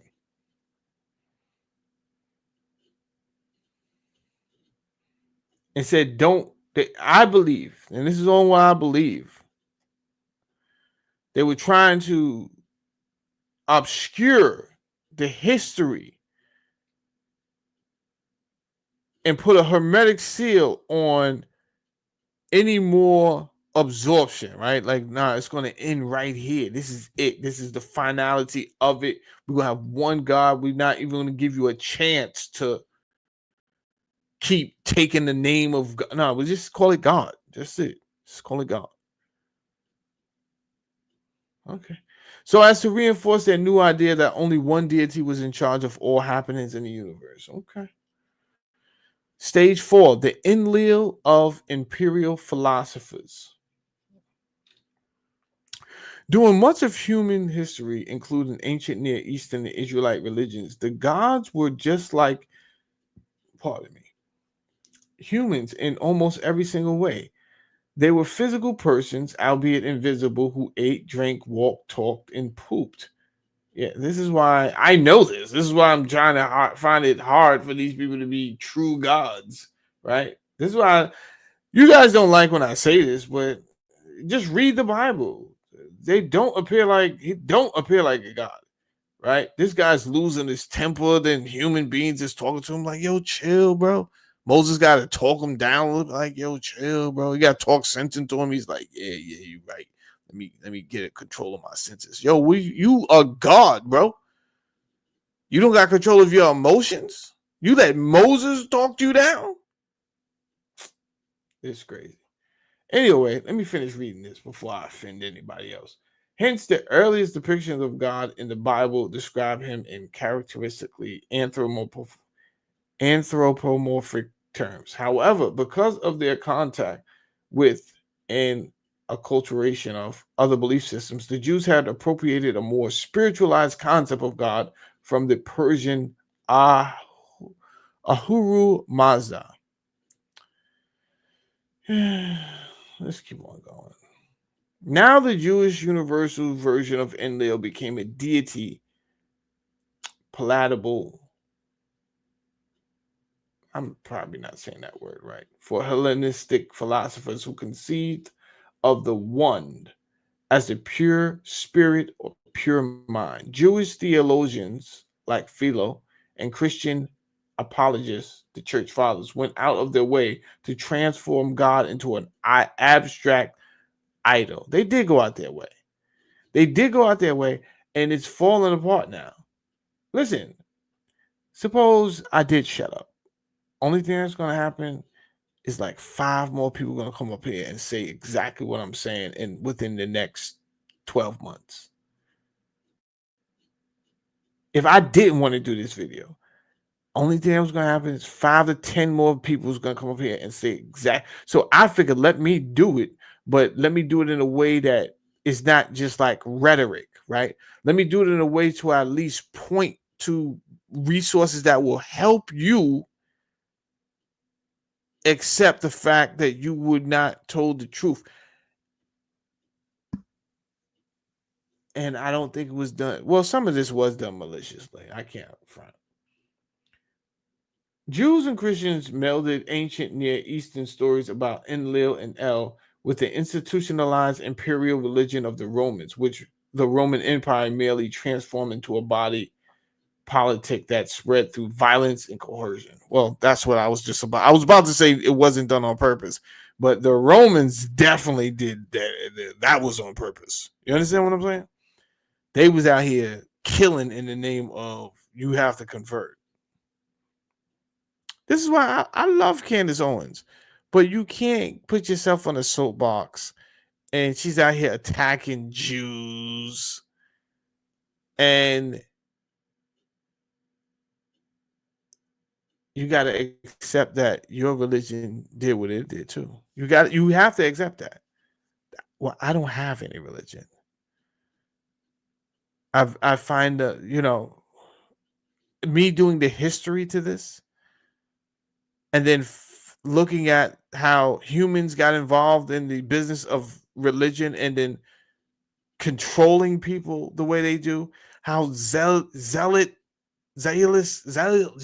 people get. They become very extreme. I'm like, I don't want nothing to do with that type of vibe. You understand? I don't mind being spiritual and practicing spirituality, but my religion should not require me to, first of all, threaten my life or kill people. Like that's a little bit too much, bro.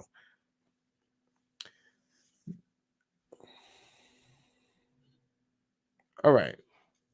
I want to get off of that. I don't want to. Let's go back now. That's all I need to see right there. Because I don't know where we at. 4 hours. Anyway, I told you I was going to be a long time. All right. So as we end my video, I would like to say that to this day,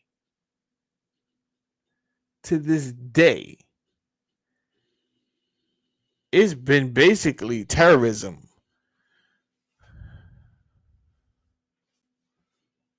To this day, right? It was terrorism for these people to go to Canaan, because that's what Palestine is.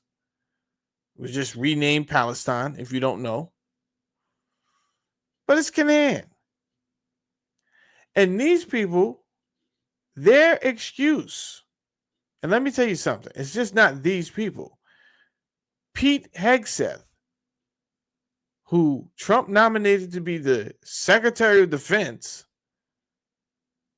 is out here spewing religious rhetoric on behalf of these people, saying, yeah, it's their land. It was promised to them. First of all, you sound nuts. Let's start there. And it was promised to them by who, bro? Who? Who promised them what? Yahweh? We'll talk about Yahweh in a second. But that is who you're talking about? Yahweh promised them? Bro, you don't know these people. That's number. I'm gonna keep it. Pete, I promise you don't know these people, bro.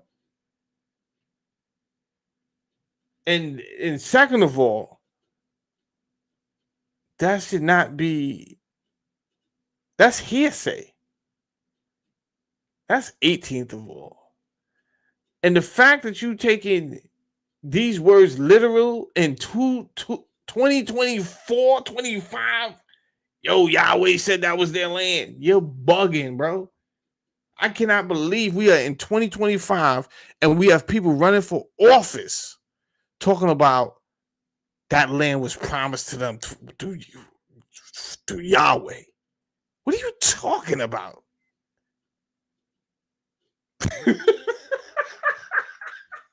You guys, am I on? Yo, I gotta leave Earth. I'm done. You really. He's out here promising, yo, I swear to God, I'll stop drinking if appointed. Well, you can keep on drinking, bro. Your first problem was when you said, if I'm appointed, I'll stop drinking. How about you stop drinking today, bro? How about you stop drinking today?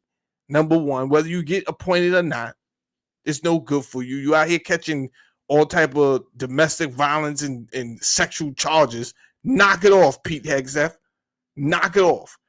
Third of all, stop running around in the name of some extreme religious nonsense and, yo, it's their land. Let me tell you something. From Jump Street, they was terrorists. Oh, yeah. Come on in here. You may not want to hear it, right? I'm not saying this because I don't want to be friends with any of my Jewish people. I'm not trying to say, I don't want you to unsubscribe from me. What I'm telling you is, it's bigger than you. I don't even know who you are. That's like, oh, man, Jamel disappointed me. Why? I didn't say nothing about you.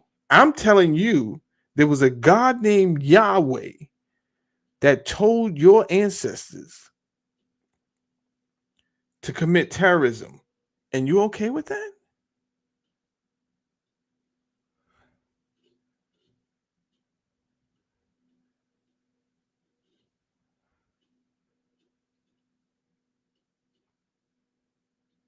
Are you okay with that? Terrorism is the use of violence or a threat of violence to achieve political or ideological goals, usually against non-combatants. Usually against non-combatants. Open your Bible. Nah, open your Bible. You wanted to do this. Let's do this, bro.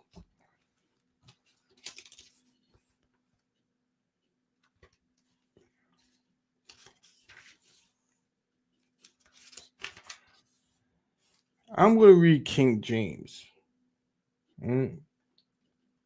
Verse 10 to 11. And he said, behold, I make a covenant before all thy people. I will do marvels such as have not been done in all the earth. Sounds like he out here talking big stepper talk, huh? He's out here talking that talk. Yo, you ain't never seen that. He's gassing them up. Okay, good. Sometimes you got to put a battery in somebody's back. Nor in any nation, and all the people among which thou art shall see the works of the Lord, for it is a terrible thing that I will do with thee. Yo, it's I can't. Sometimes I open the Bible and I swear to God, I swear to Yahweh, I can't believe what I'm reading. Because it's right there in your face. He just said, I'm going to have you do a terrible thing. So you know it's terrible, bro. Why make me do a video in 2025 if you know what you about to ask him to do is terrible? It says right there. You open up your Bible. I don't want to act like I'm reading something that's not there. For it is a terrible thing that I will do with thee. I'm about to make you. This remind me when I first came outside and I was out here sticking stuff up, right? And these people was holding me like, but they wasn't making me do it, right? But I did want to get some money. So that's what I'm saying about Yahweh. He like, yo, bro, I don't got no land. So you got a rogue God out here from pantheon. He didn't have no land. He wasn't awarded no land, bro. He wasn't given no land. What he was given was a people. Remember when I asked you what you think he gonna do with those people? Observe thou that which I command thee this day. Behold, I drive out before thee the Amorite and the Canaanite and the Hittites and the Pezerites and the Hivites, all the Zites. He's about to drive them out. Take heed to thyself, lest thou make a covenant with these inhabitants of the land, whither thou goest, lest it be for the snare in the midst of thee. So basically, he's sending you in there on a Doja mission. Go run up in Canaan, bro. We need that. We need that. And when you get in there, I don't care who's like, yo, well, let's make a deal. We're not making no deals. We're not making no covenants. We don't got no contracts. I want them dead. You hear me? Dead. That's what Yahweh is telling the children of Israel to do. Now, is there any brave soul that wants to debate me on whether this is terrorism or not? Would you like to stand up and tell me different? Because that's what it sounds like to me with the definition right there. The use of violence or a threat of violence to achieve political or ideological goals are usually against that. The Canaanites was not doing nothing to none of these people he named was doing anything to you, bro. Guess what? They had gods with land that they was given at the Council of the Divine, which is in Psalms 82. It's amazing how they didn't scrub the whole Bible clean of all the polytheistic rhetoric. It's still there. Thank God. Thank Elion. Now, it looks like, to me, this is definitely terrorism. Because none of these people was doing anything to you, bro. And you can't blame them because your God wasn't given any land. Not only that, your God told you,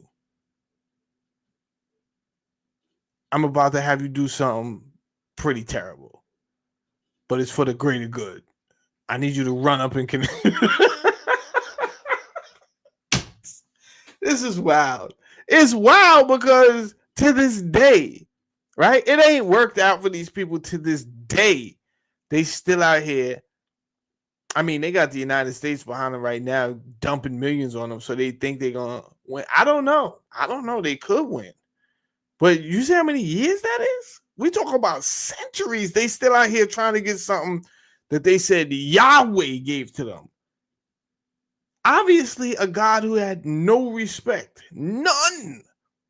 Or he had respect, and maybe the Father God wanted Yahweh to work it out. Maybe he wanted to show him some tough love. Like, nah, I'm telling you, like some 300 business. Yo, if you send him out there and don't give it to him, make him work for it. He'll become a better god. So he gave all the other gods rations of land, and he didn't give Yahweh nothing but some people who Yahweh turns around and use as terrorists. Okay.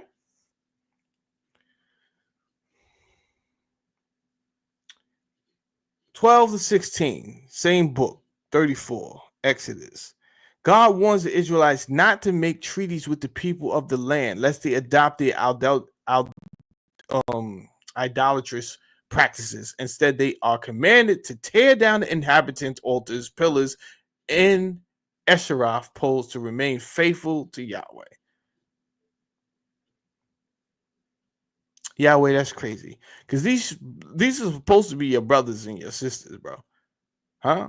Baal is allegedly your brother, and Asherah is allegedly your sister. Why would you do this? I understand I'm asking a rhetorical question. You would do this because you wasn't given any land, and you ain't gonna just have your people out here roaming from land to land and nation to nation. As it's crazy because I kind of believe this story. If you read how many countries that the Jews was kicked out of, it's nuts. They was kicked out of France 3 times, bro. 3 times. We already know the story of Germany. England set it off in like 1208 or something like that. Wrote an edict. Get up out of here. Get out of here. Strike. Yeah, get them out of here.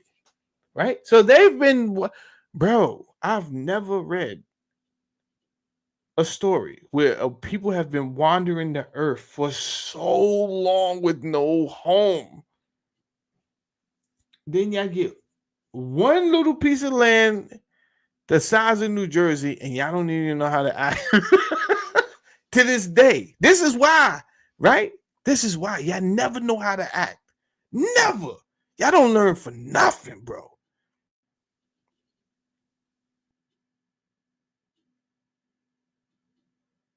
All this scripture, everyone reading on the earth, how y'all don't listen. And to this day, Netanyahu's still out here wilding out. Y'all still don't learn.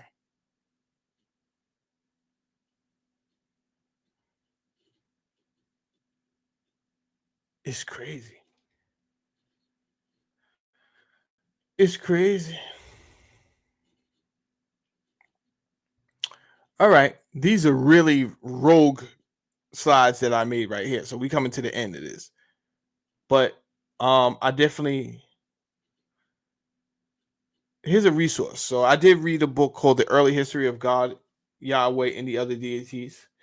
I think that's the name of his book.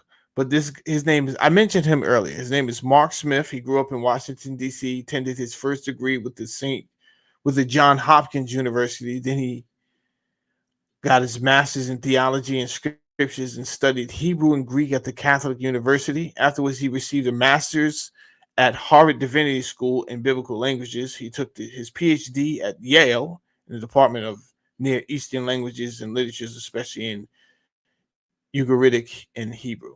So he's one of the authors that I was studying. I showed you most of the authors tonight, or I mentioned them. I didn't want you guys to think I was just out here freestyling. You know what I'm saying? Some scholars define Israelite culture as a subset of Canaanite. We went over this. I could have really got rid of this slide, but I didn't. Up, guess who's back? Dr. William F. Albright is back. I don't know why I have this way down here, but obviously I do. So, what does it say? Semitic text outside of Hebrew. It also appears in both the cosmogonic passages. Genesis 1, though going back to early times in its original poetic form, received in its present form in the 7th century. P. When you see the P, that stands for priest, right? So they broke the Torah up into like 3 different pieces, but I forgot the other 2 pieces. But I know the P stands for priest. Anyway, received its present form in the 7th century BC And it's probably specifically Israelite synthesis of elements from Babylonian, Egypt, and Canaan, largely obscure by Israelite demi theologian. Forgive me if I don't say that word correctly. On the other hand, the account of creation in Genesis 2 is very definitely Mesopotamian in origin, as shown by mention of the primordial river. This transparently Sumerian Id River, which was taken over as the proper name of the river god, especially in the valleys of Upper Euphrates, Mari, and Tigris, Assyria. So I guess I left that slide in there just to show you guys that even this scholar here, Dr. William F. Albright, corroborates that, because some people, they hate when you say that the Bible was plagiarized. And again, that's not a nice word. If I'm trying to say, hey man, some things was absorbed in this, that, and the third, and the origin, I could say it a better way. So once I start saying things a certain way, you're gonna close down your ears. You're not gonna hear me. But I've watched scholars like Wes Huff actually defend that that these stories weren't so much, that these stories were basically unique, right? Like there was no plagiarism involved, there was no borrowing involved, and obviously I turned him off because now I can't take you seriously. Now I can't take you seriously, and I want to know your agenda. And that's why I caught offense when they caught Billy Carson out there, because I felt like, damn, Billy, if you was on top of your game, bro, you wouldn't. That was an easy.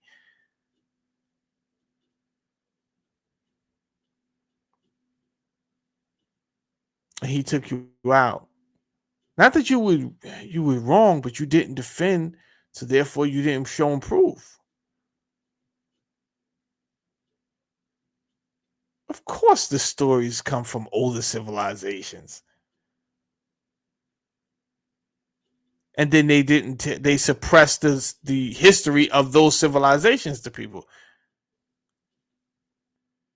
Then they just never, there wasn't a lot of education on the Sumerians. Obviously, we're not going to teach you about them if the whole world is operating off of these monotheistic religions. That's the foundation. If we teach you about that, then you're going to find out about them. Then you might question. Then this whole thing starts to fall apart at the seams.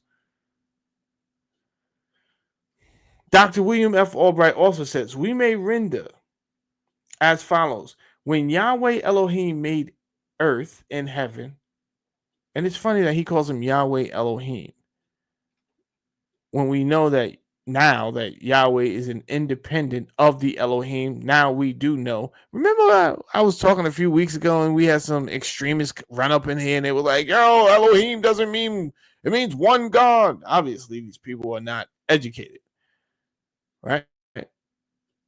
They told you it meant one God, bro.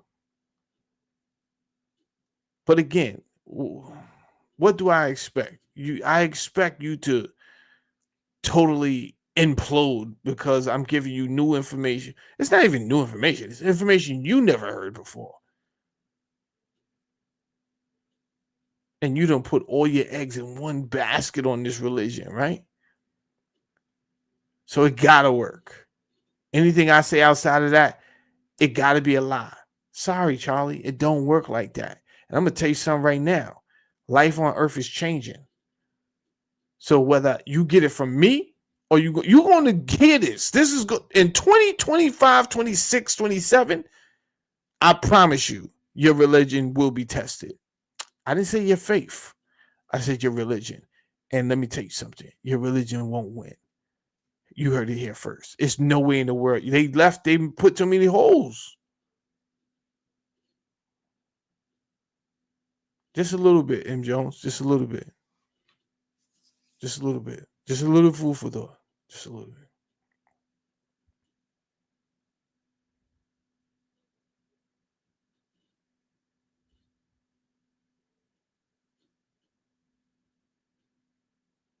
All right, let's get back to this. Before any vegetation had yet to come into being in the earth, and before any herbage had yet sprouted, for Yahweh Elohim had not yet caused it to rain to fall on the earth, and mankind was not there to the end, not there to soil. He caused the primordial river to rise from the earth, irrigating all surface soil.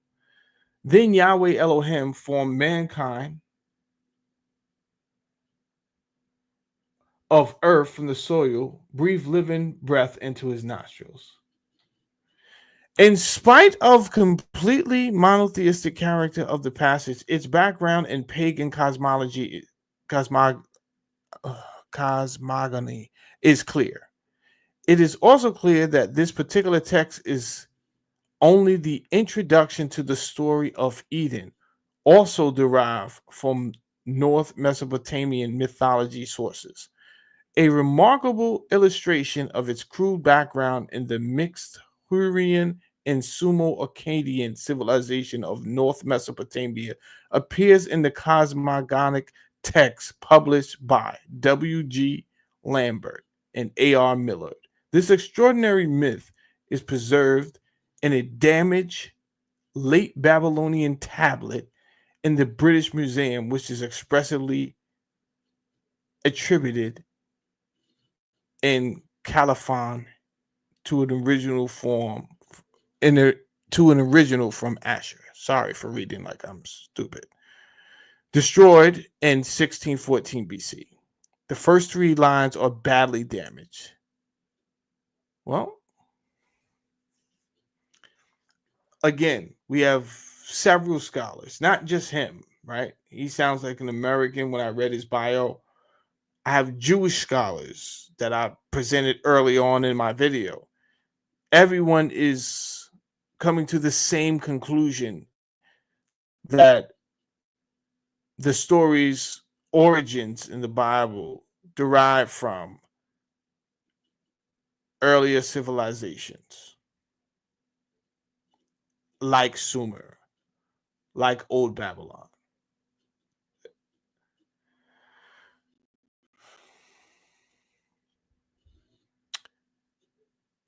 Again, this is a random slide because I got to the end of my video and I just left slides. I didn't even place them anywhere.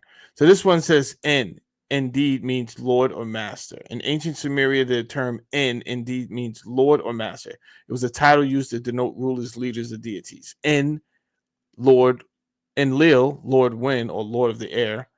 Enki, Lord of the Earth, Lord of Wisdom. All right, here's a couple of random thoughts I had. So I got like 2 more slides, right? But these are the random thoughts I had. Are you ready for them? All right, here we go.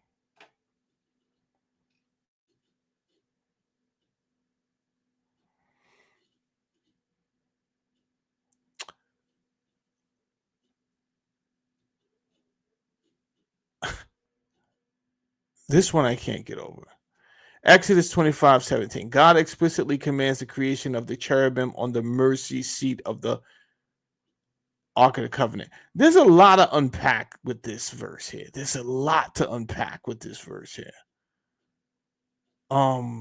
If you read it, and what it's basically saying. Well, let me go to Exodus because I don't even think that's the whole thing. Let me grab my Bible. 25, right? 25:17. It says,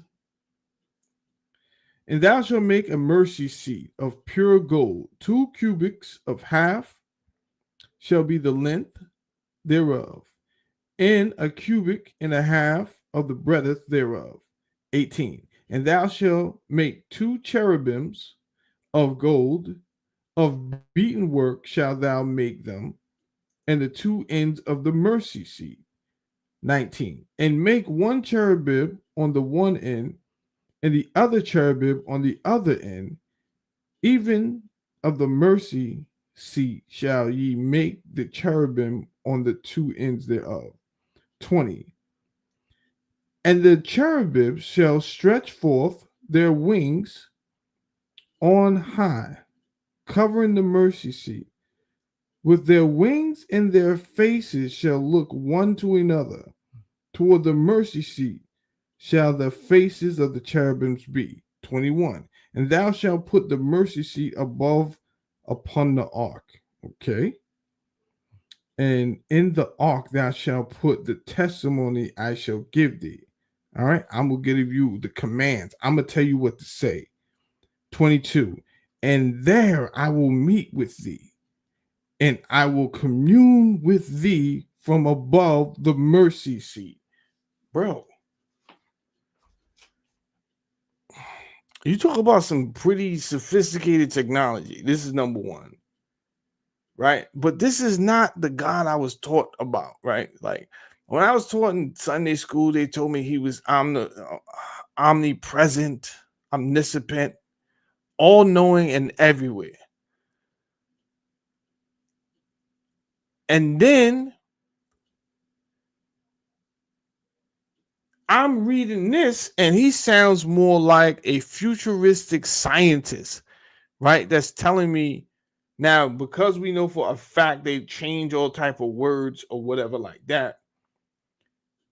Things, keep in mind, things could be lost in translation. But let's look at the material that he told it he's using. He's using gold, which it could mean nothing, or it could mean that it was highly conducive, right? Like I'm using gold for a reason. They use gold and they used to use gold in cell phones, right? So coincidentally enough, I mentioned cell phones.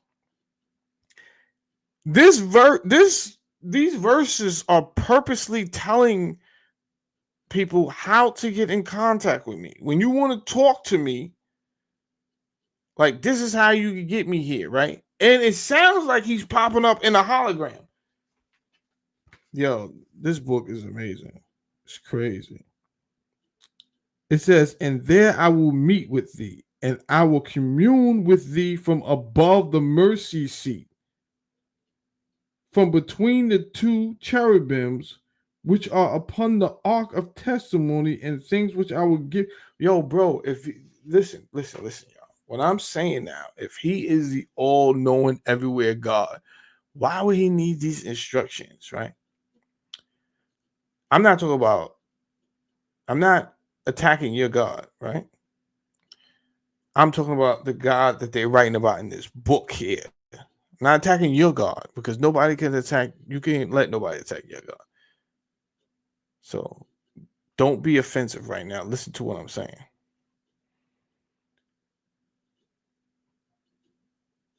The God they talk about in this book here,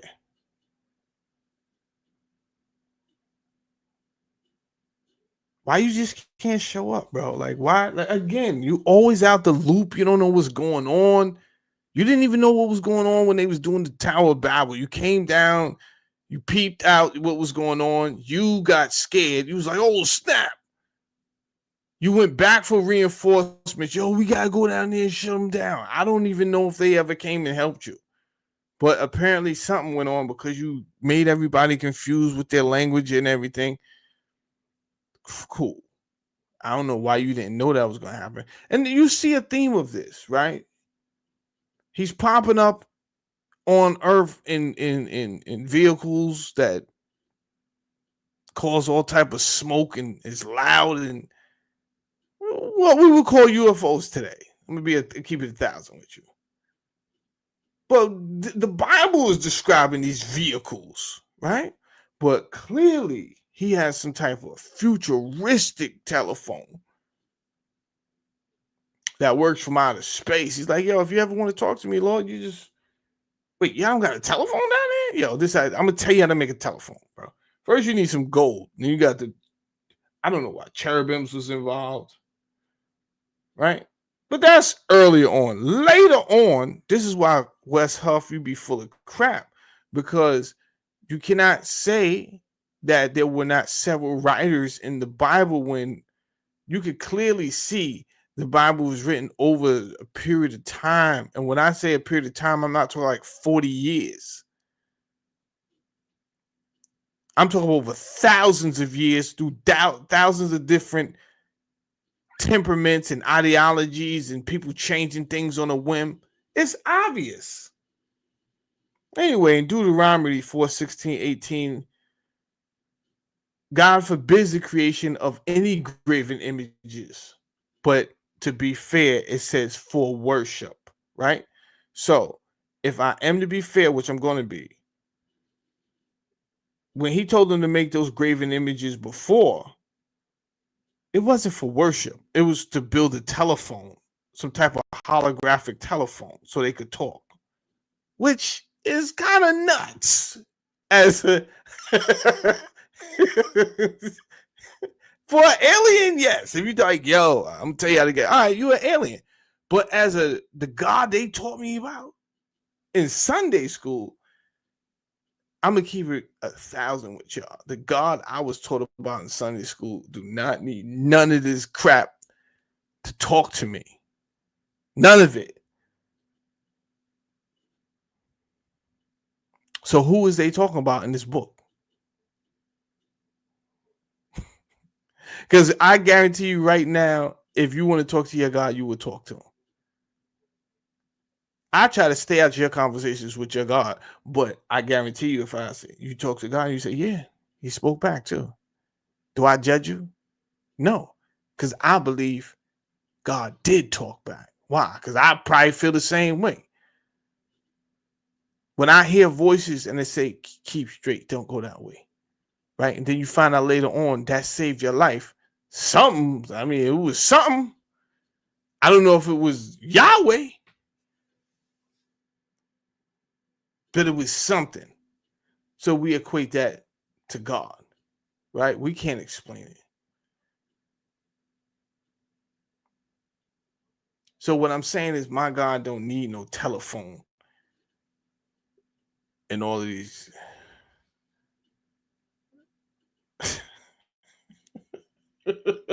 Crazy. He says, there I will meet with you, and from the mercy seat, from between the two cherubims that are on the ark of the testament, I will speak with you about all that I will command you concerning the people of Israel. So you can have me do some more lame duck business running up. I'm about tired of your shenanigans, bro. This statement directly links the mercy seat to communication between God and his people. I'm just saying, y'all.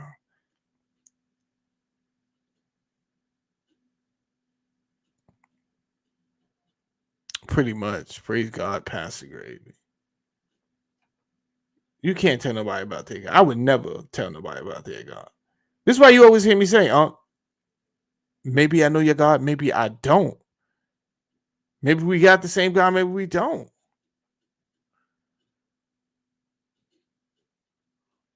It's not a competition. All I'm saying is I don't need any fancy phones to talk to my God. But it's not a competition at the same time.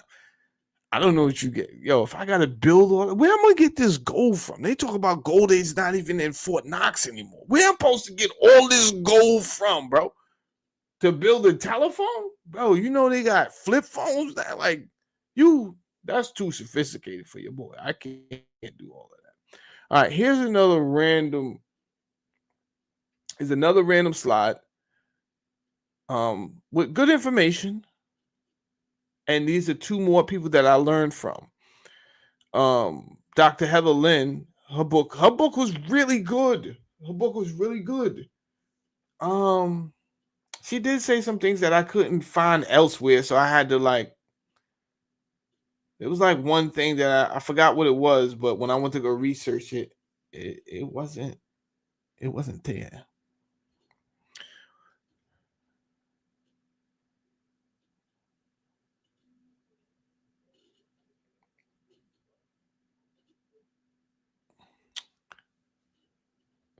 What Pac say? Why God need me a big church? See, yeah. Why God need a big church to talk to me? I got you, M. Jones. Yoda says, "Who is Enlil?" Bro, from what we know, Enlil, we know who Enlil is, right? We know that's a new son. We know that's Enki's brother. We know he's the god of the air. So he's part of the first trinity. Anu being the father, Enki being the son, and then Lil being the Holy Ghost, the holy air, the ghost, the wind, the Father, the Son, and the Holy Spirit.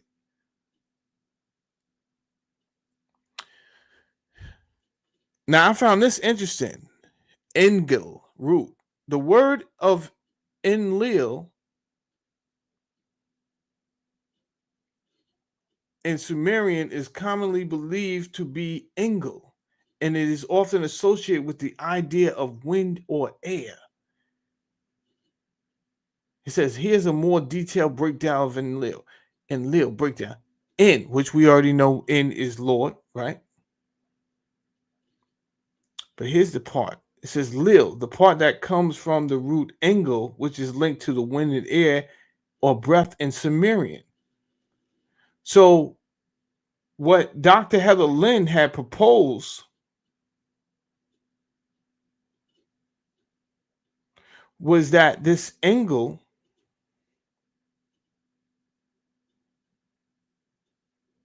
and I think so the reason I got both of their pictures up there, she was telling me about Michael Corbett, and then I had to go look up Michael Corbett. So that's why I have both of their books up there, their pictures up there. But at the end of the day, I think it was Michael who found this information, and so I'm repeating his information. So he according to him, the root Lil in Sumeria is really NGL.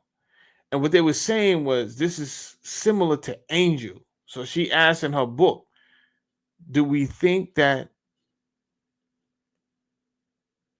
angels are associated with these same beings? Could be.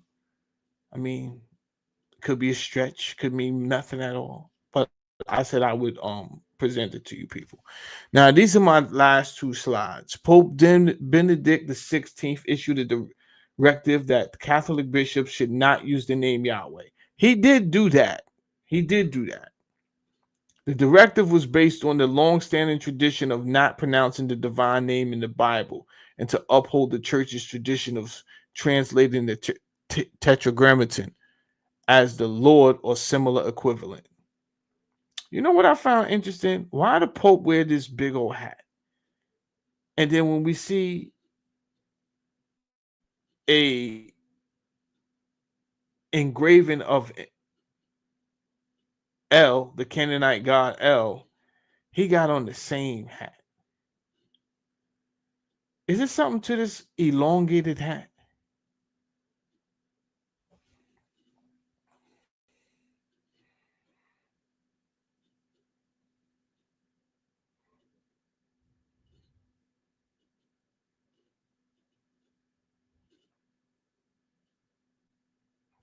Yes, that's also true.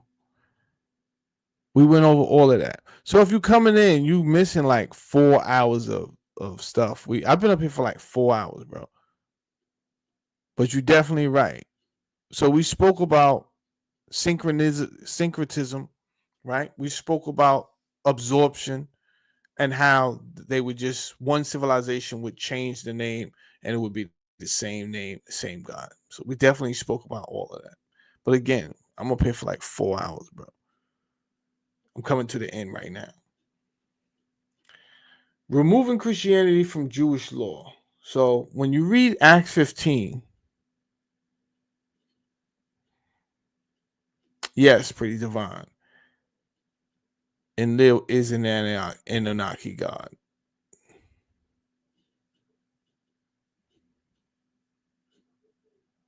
Yep, we went over all of that, bro. Acts 15 marks a pivotal moment in Christian history, establishing that Christianity is a faith open to all people. So this is also It's crazy, bro. This is what I'm saying. Just give people room to hang themselves, and I guarantee you, all you got to do is sit back. You ain't got to do a lot. It's falling apart on its own, right? Because they keep trying to fix it because it wasn't. You know what's crazy? They'll give you advice in this Bible and say you can't build a house on faulty sand, and you can't build a house on sand, and yet you build a house on sand. You told me I can't build a house on sand, and you built this religion on sand, bro, knowing that it couldn't stand the test of time. Maybe you thought nobody was going to ever have the internet, right? Maybe you thought, I don't know what you thought, bro, but we are now at a place where people are putting one and one together. So Acts 15,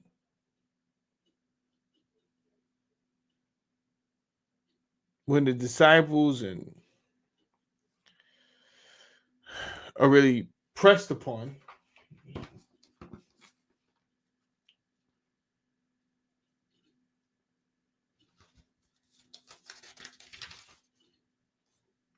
And a certain men went, which came down from Judea, taught the brethren, and said, except ye be circumcised after the manner of Moses, ye cannot be saved.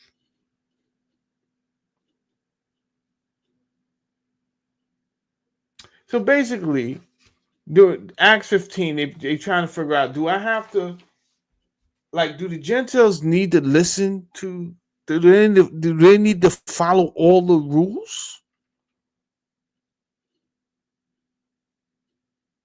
Or if they don't follow the rules, they can't be Christian. And in Acts 15, they make the exception where they actually separate from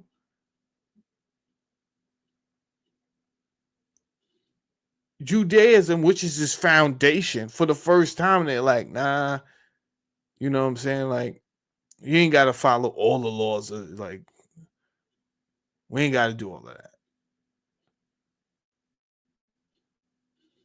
Christianity is a faith open to all people, not bound by the ethnic or cultural requirements of Judaism.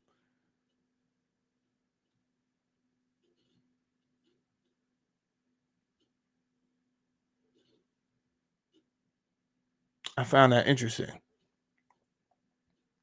that you would separate from Jewish law. However,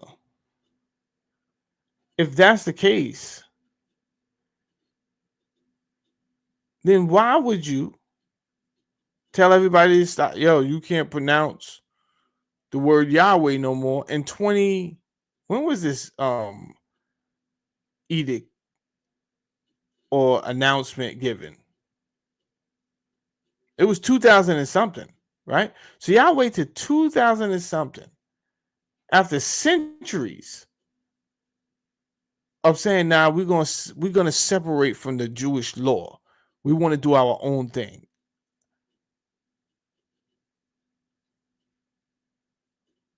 Then in 2000 and something, y'all say, "You know what? We don't really want nobody saying Yahweh no more." You know what I'm saying? It's not. Let's try. And when I read why y'all didn't. I read the Pope's statement.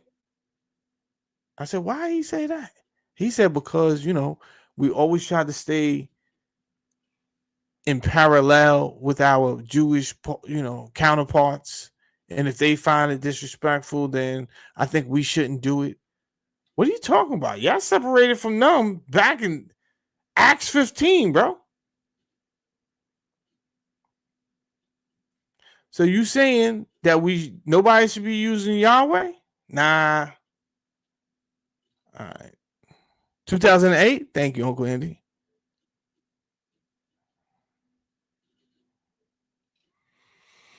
Hmm. Did y'all know?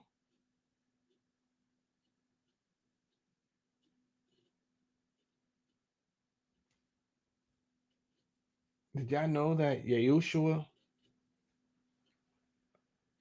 meant Yahweh is salvation? I don't know how much I believe this story. I'm gonna keep it 1,000 with you. I'm only giving you. I'm not. Listen, you believe whatever story you want to believe. I'm not telling you not to believe. I'm not. Anything that I say, I'm gonna say, hey, this is what I read. But my opinion, I will always tell you, this is my opinion. Just like Paul.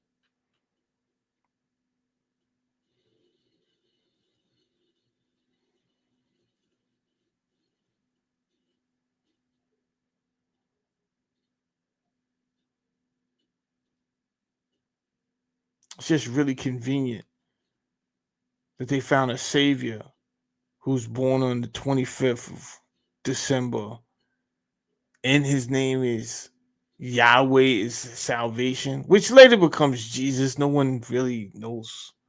They don't get it. Right?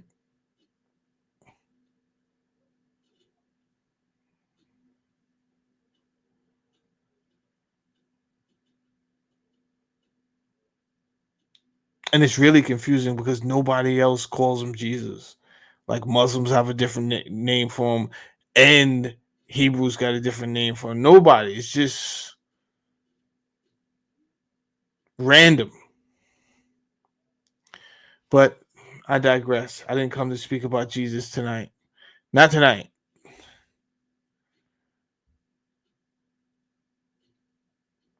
So this was not part of my ending. I'm done. But this, I got mad slides, right? So let me just, because this is here already, let me just read this last slide. This is not even part of my show. But again, I think it's a great slide to end on. It says, then God said, let us make man in our image. And again, if we reread this with the words they took out, it would say, then the Elohim said, let us make man in our image, which makes way more sense because the Elohim is a pantheon, which tonight I already proved that they have evidence of a pantheon in the Bible. If you look, even though they changed that word to hide it from you. So when you read God and then they forced you to believe that this is a monotheistic God, even though it made no sense to you whatsoever, you had to just swallow that confusion and be like, yes, right? They treated you like some type of psychological warfare experiment. It made no sense. But you shook your head and you said, yes, Pastor. I feel like Suge Knight. If you're tired of them being all up in the videos, or if you're tired of your pastor lying all the time, come over here to Poker Face Society. Huh?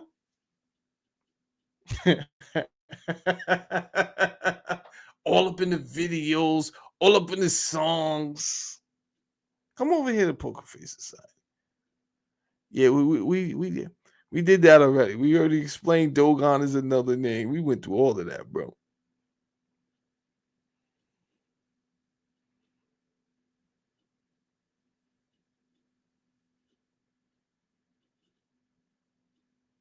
They was freestyling from the first book. Freestyling. That's crazy. But it's 2025, y'all. Y'all, if y'all got time to waste, then that's on y'all. All I'm telling you is,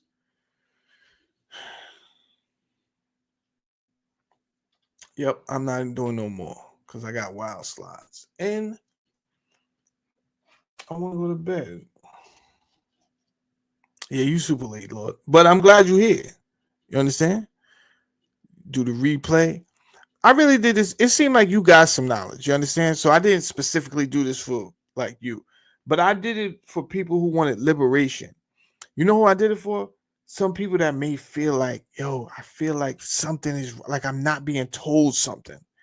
And sometimes people get up here and they talk so fast and they just say stuff because they so used to saying it all the time. And it's nothing against that, but I think it's levels to it, right? So when you may have a sister Isis, right? Sister Isis will get up here, she gonna talk, she gonna talk real fast. But majority of those people that Isis talk to already have an understanding of things, right?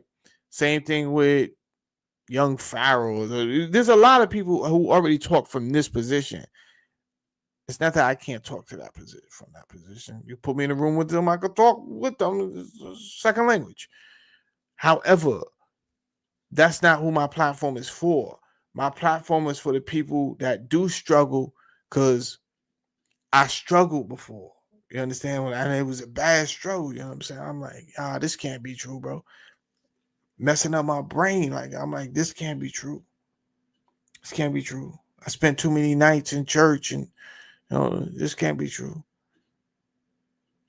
So I said, all right, let me go study. And then when I go study, I'm like, this is true. This hurt. Damn, that hurt. That's crazy. Why would you do this? Because they want to control people, bro. What do you mean? Why would they do this? You understand? It's nothing personal. It's nothing personal. But these people are not our friends. All right. Let me end with some promotions. Tonight's show was brought to you by Beyond You TV. If you have a Roku, then you can download Beyond You TV on your Roku. You can see all the DVDs. I mean, not DVDs. You can see all the documentaries, all the movies, whatever we got going on over there. But thank you, Fauci. If you have not seen, no problem, Spitfire. Thank you. If you have not seen, thank you, Dr. Fauci. Matter of fact, let's go live tomorrow. Let's go live tomorrow morning.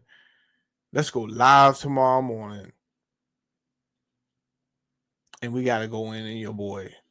This is a phenomenal documentary, and you can see it on Beyond You TV.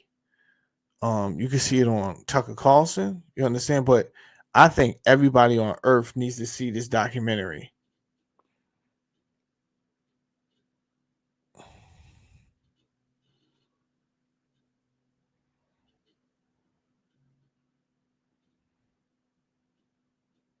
Yeah, the information's out there, Uncle Andy. The information. Fauci got to go to jail.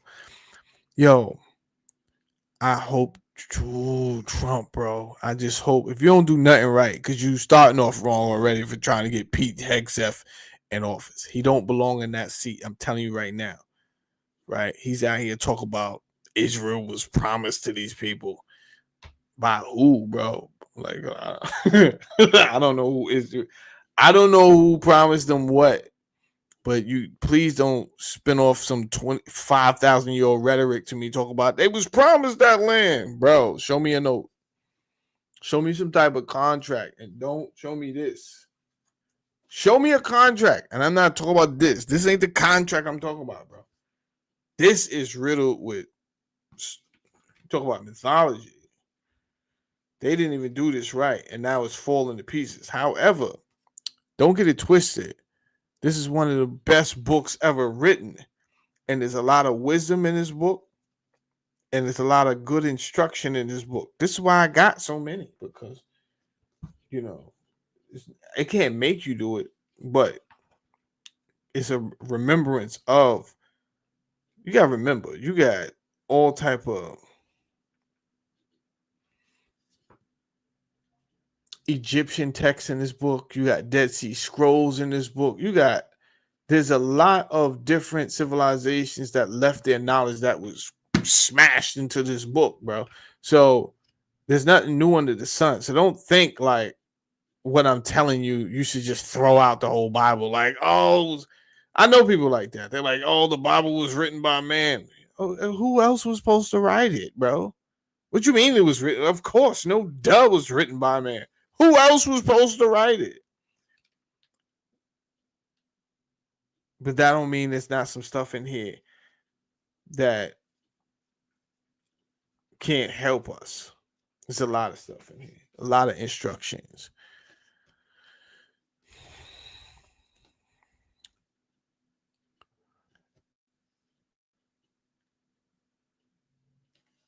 Learning the origins of everything is helpful. You ain't lying, bro. You ain't lying. We're gonna call you Boondocks right now because you don't even got no name. He said that boy is protected. You ain't lying. That boy is protected, bro. He protected because let me tell you something. There was more people. He's never gonna say who was in on it, so they protected him. But let me tell you something about this documentary. They made it clear, even when and he's running around talking about Fauci's. Yeah, I just want him. I want him. Mm.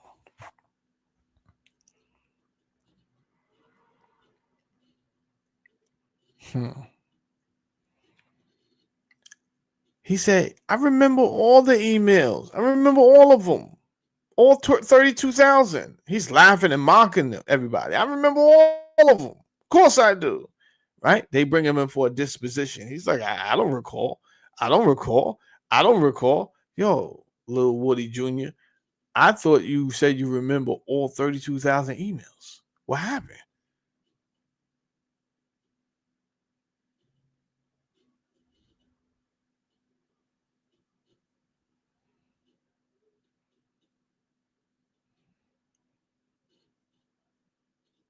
Yeah. I already know what they want, Spitfire. So what I try to do, Spitfire, I be doing my shows in segments, right? This way, when they learn one part and they got that down pat, then I can bring you.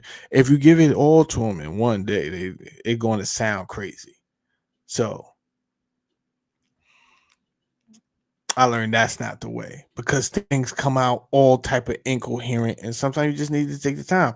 I already knew I was going to be here for 4 hours, and I was okay with that because somebody's walking away from this video a better person, right?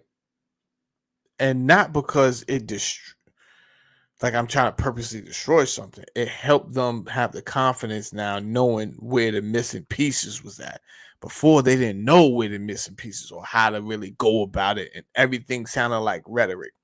I don't never want to come across like some extremist where it's just rhetoric and I'm out here, yo, it's all made up. I don't want to do that because you come off like a zealot. You don't come off like you're passionate, but you don't come off like you think you're coming off. You think you're coming off like a passionate person that everyone should listen to, and it's the exact opposite. Everyone's looking at you like that guy's crazy, right? So slow everything down. Go get some resources that can't be refuted. I have very little people that refute me when I do these type of shows. I learned over the years, come with your evidence, bro, before you just start talking because it's going to be a whole lot of. I used to have a lot of trolls, this and that. Come with your evidence. Make them know they better know what they talking about before they come for me. Nah, I never did a like not explicitly on Saturn, but I have brought it up. I have brought it up.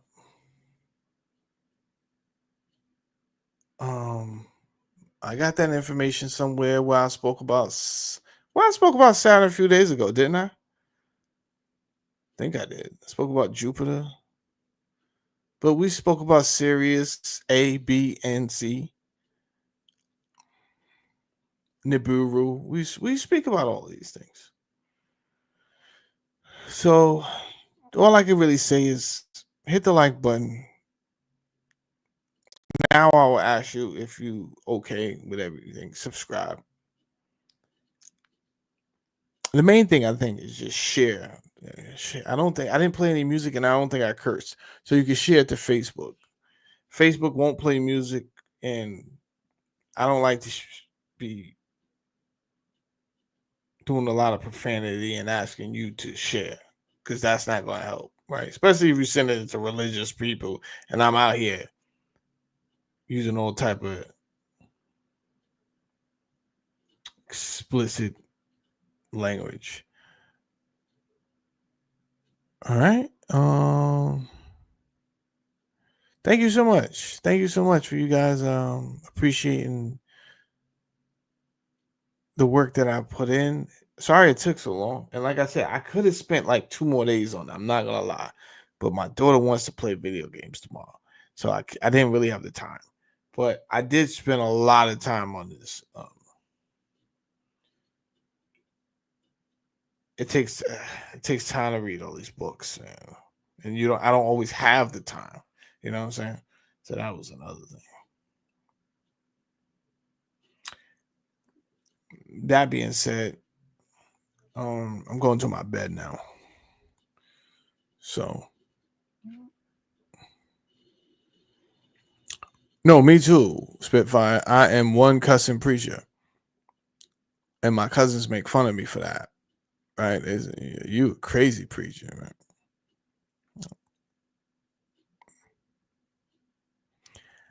I say the people that's supposed to hear me, right? Maybe my thing is maybe I'm not talking to you, right?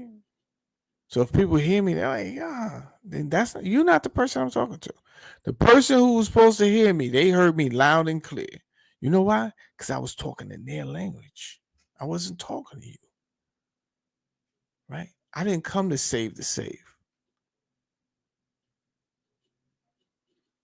You understand? If you know what God said, what you listening to me for, bro? If you know what God said, then you should be out there telling other people what God said. What you listening to over here, wasting time listening to me for, bro? I didn't come to talk to you. Maybe I came to talk to people that they don't know what God said.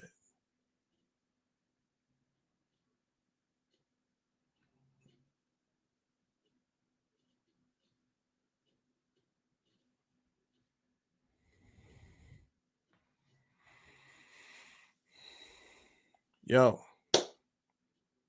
see you in the morning. I might we gotta talk about this Dr. Fauci business. But go check it out on the Beyond You TV. You understand? Y'all have a good night. Thanks for supporting your boy. Peace out.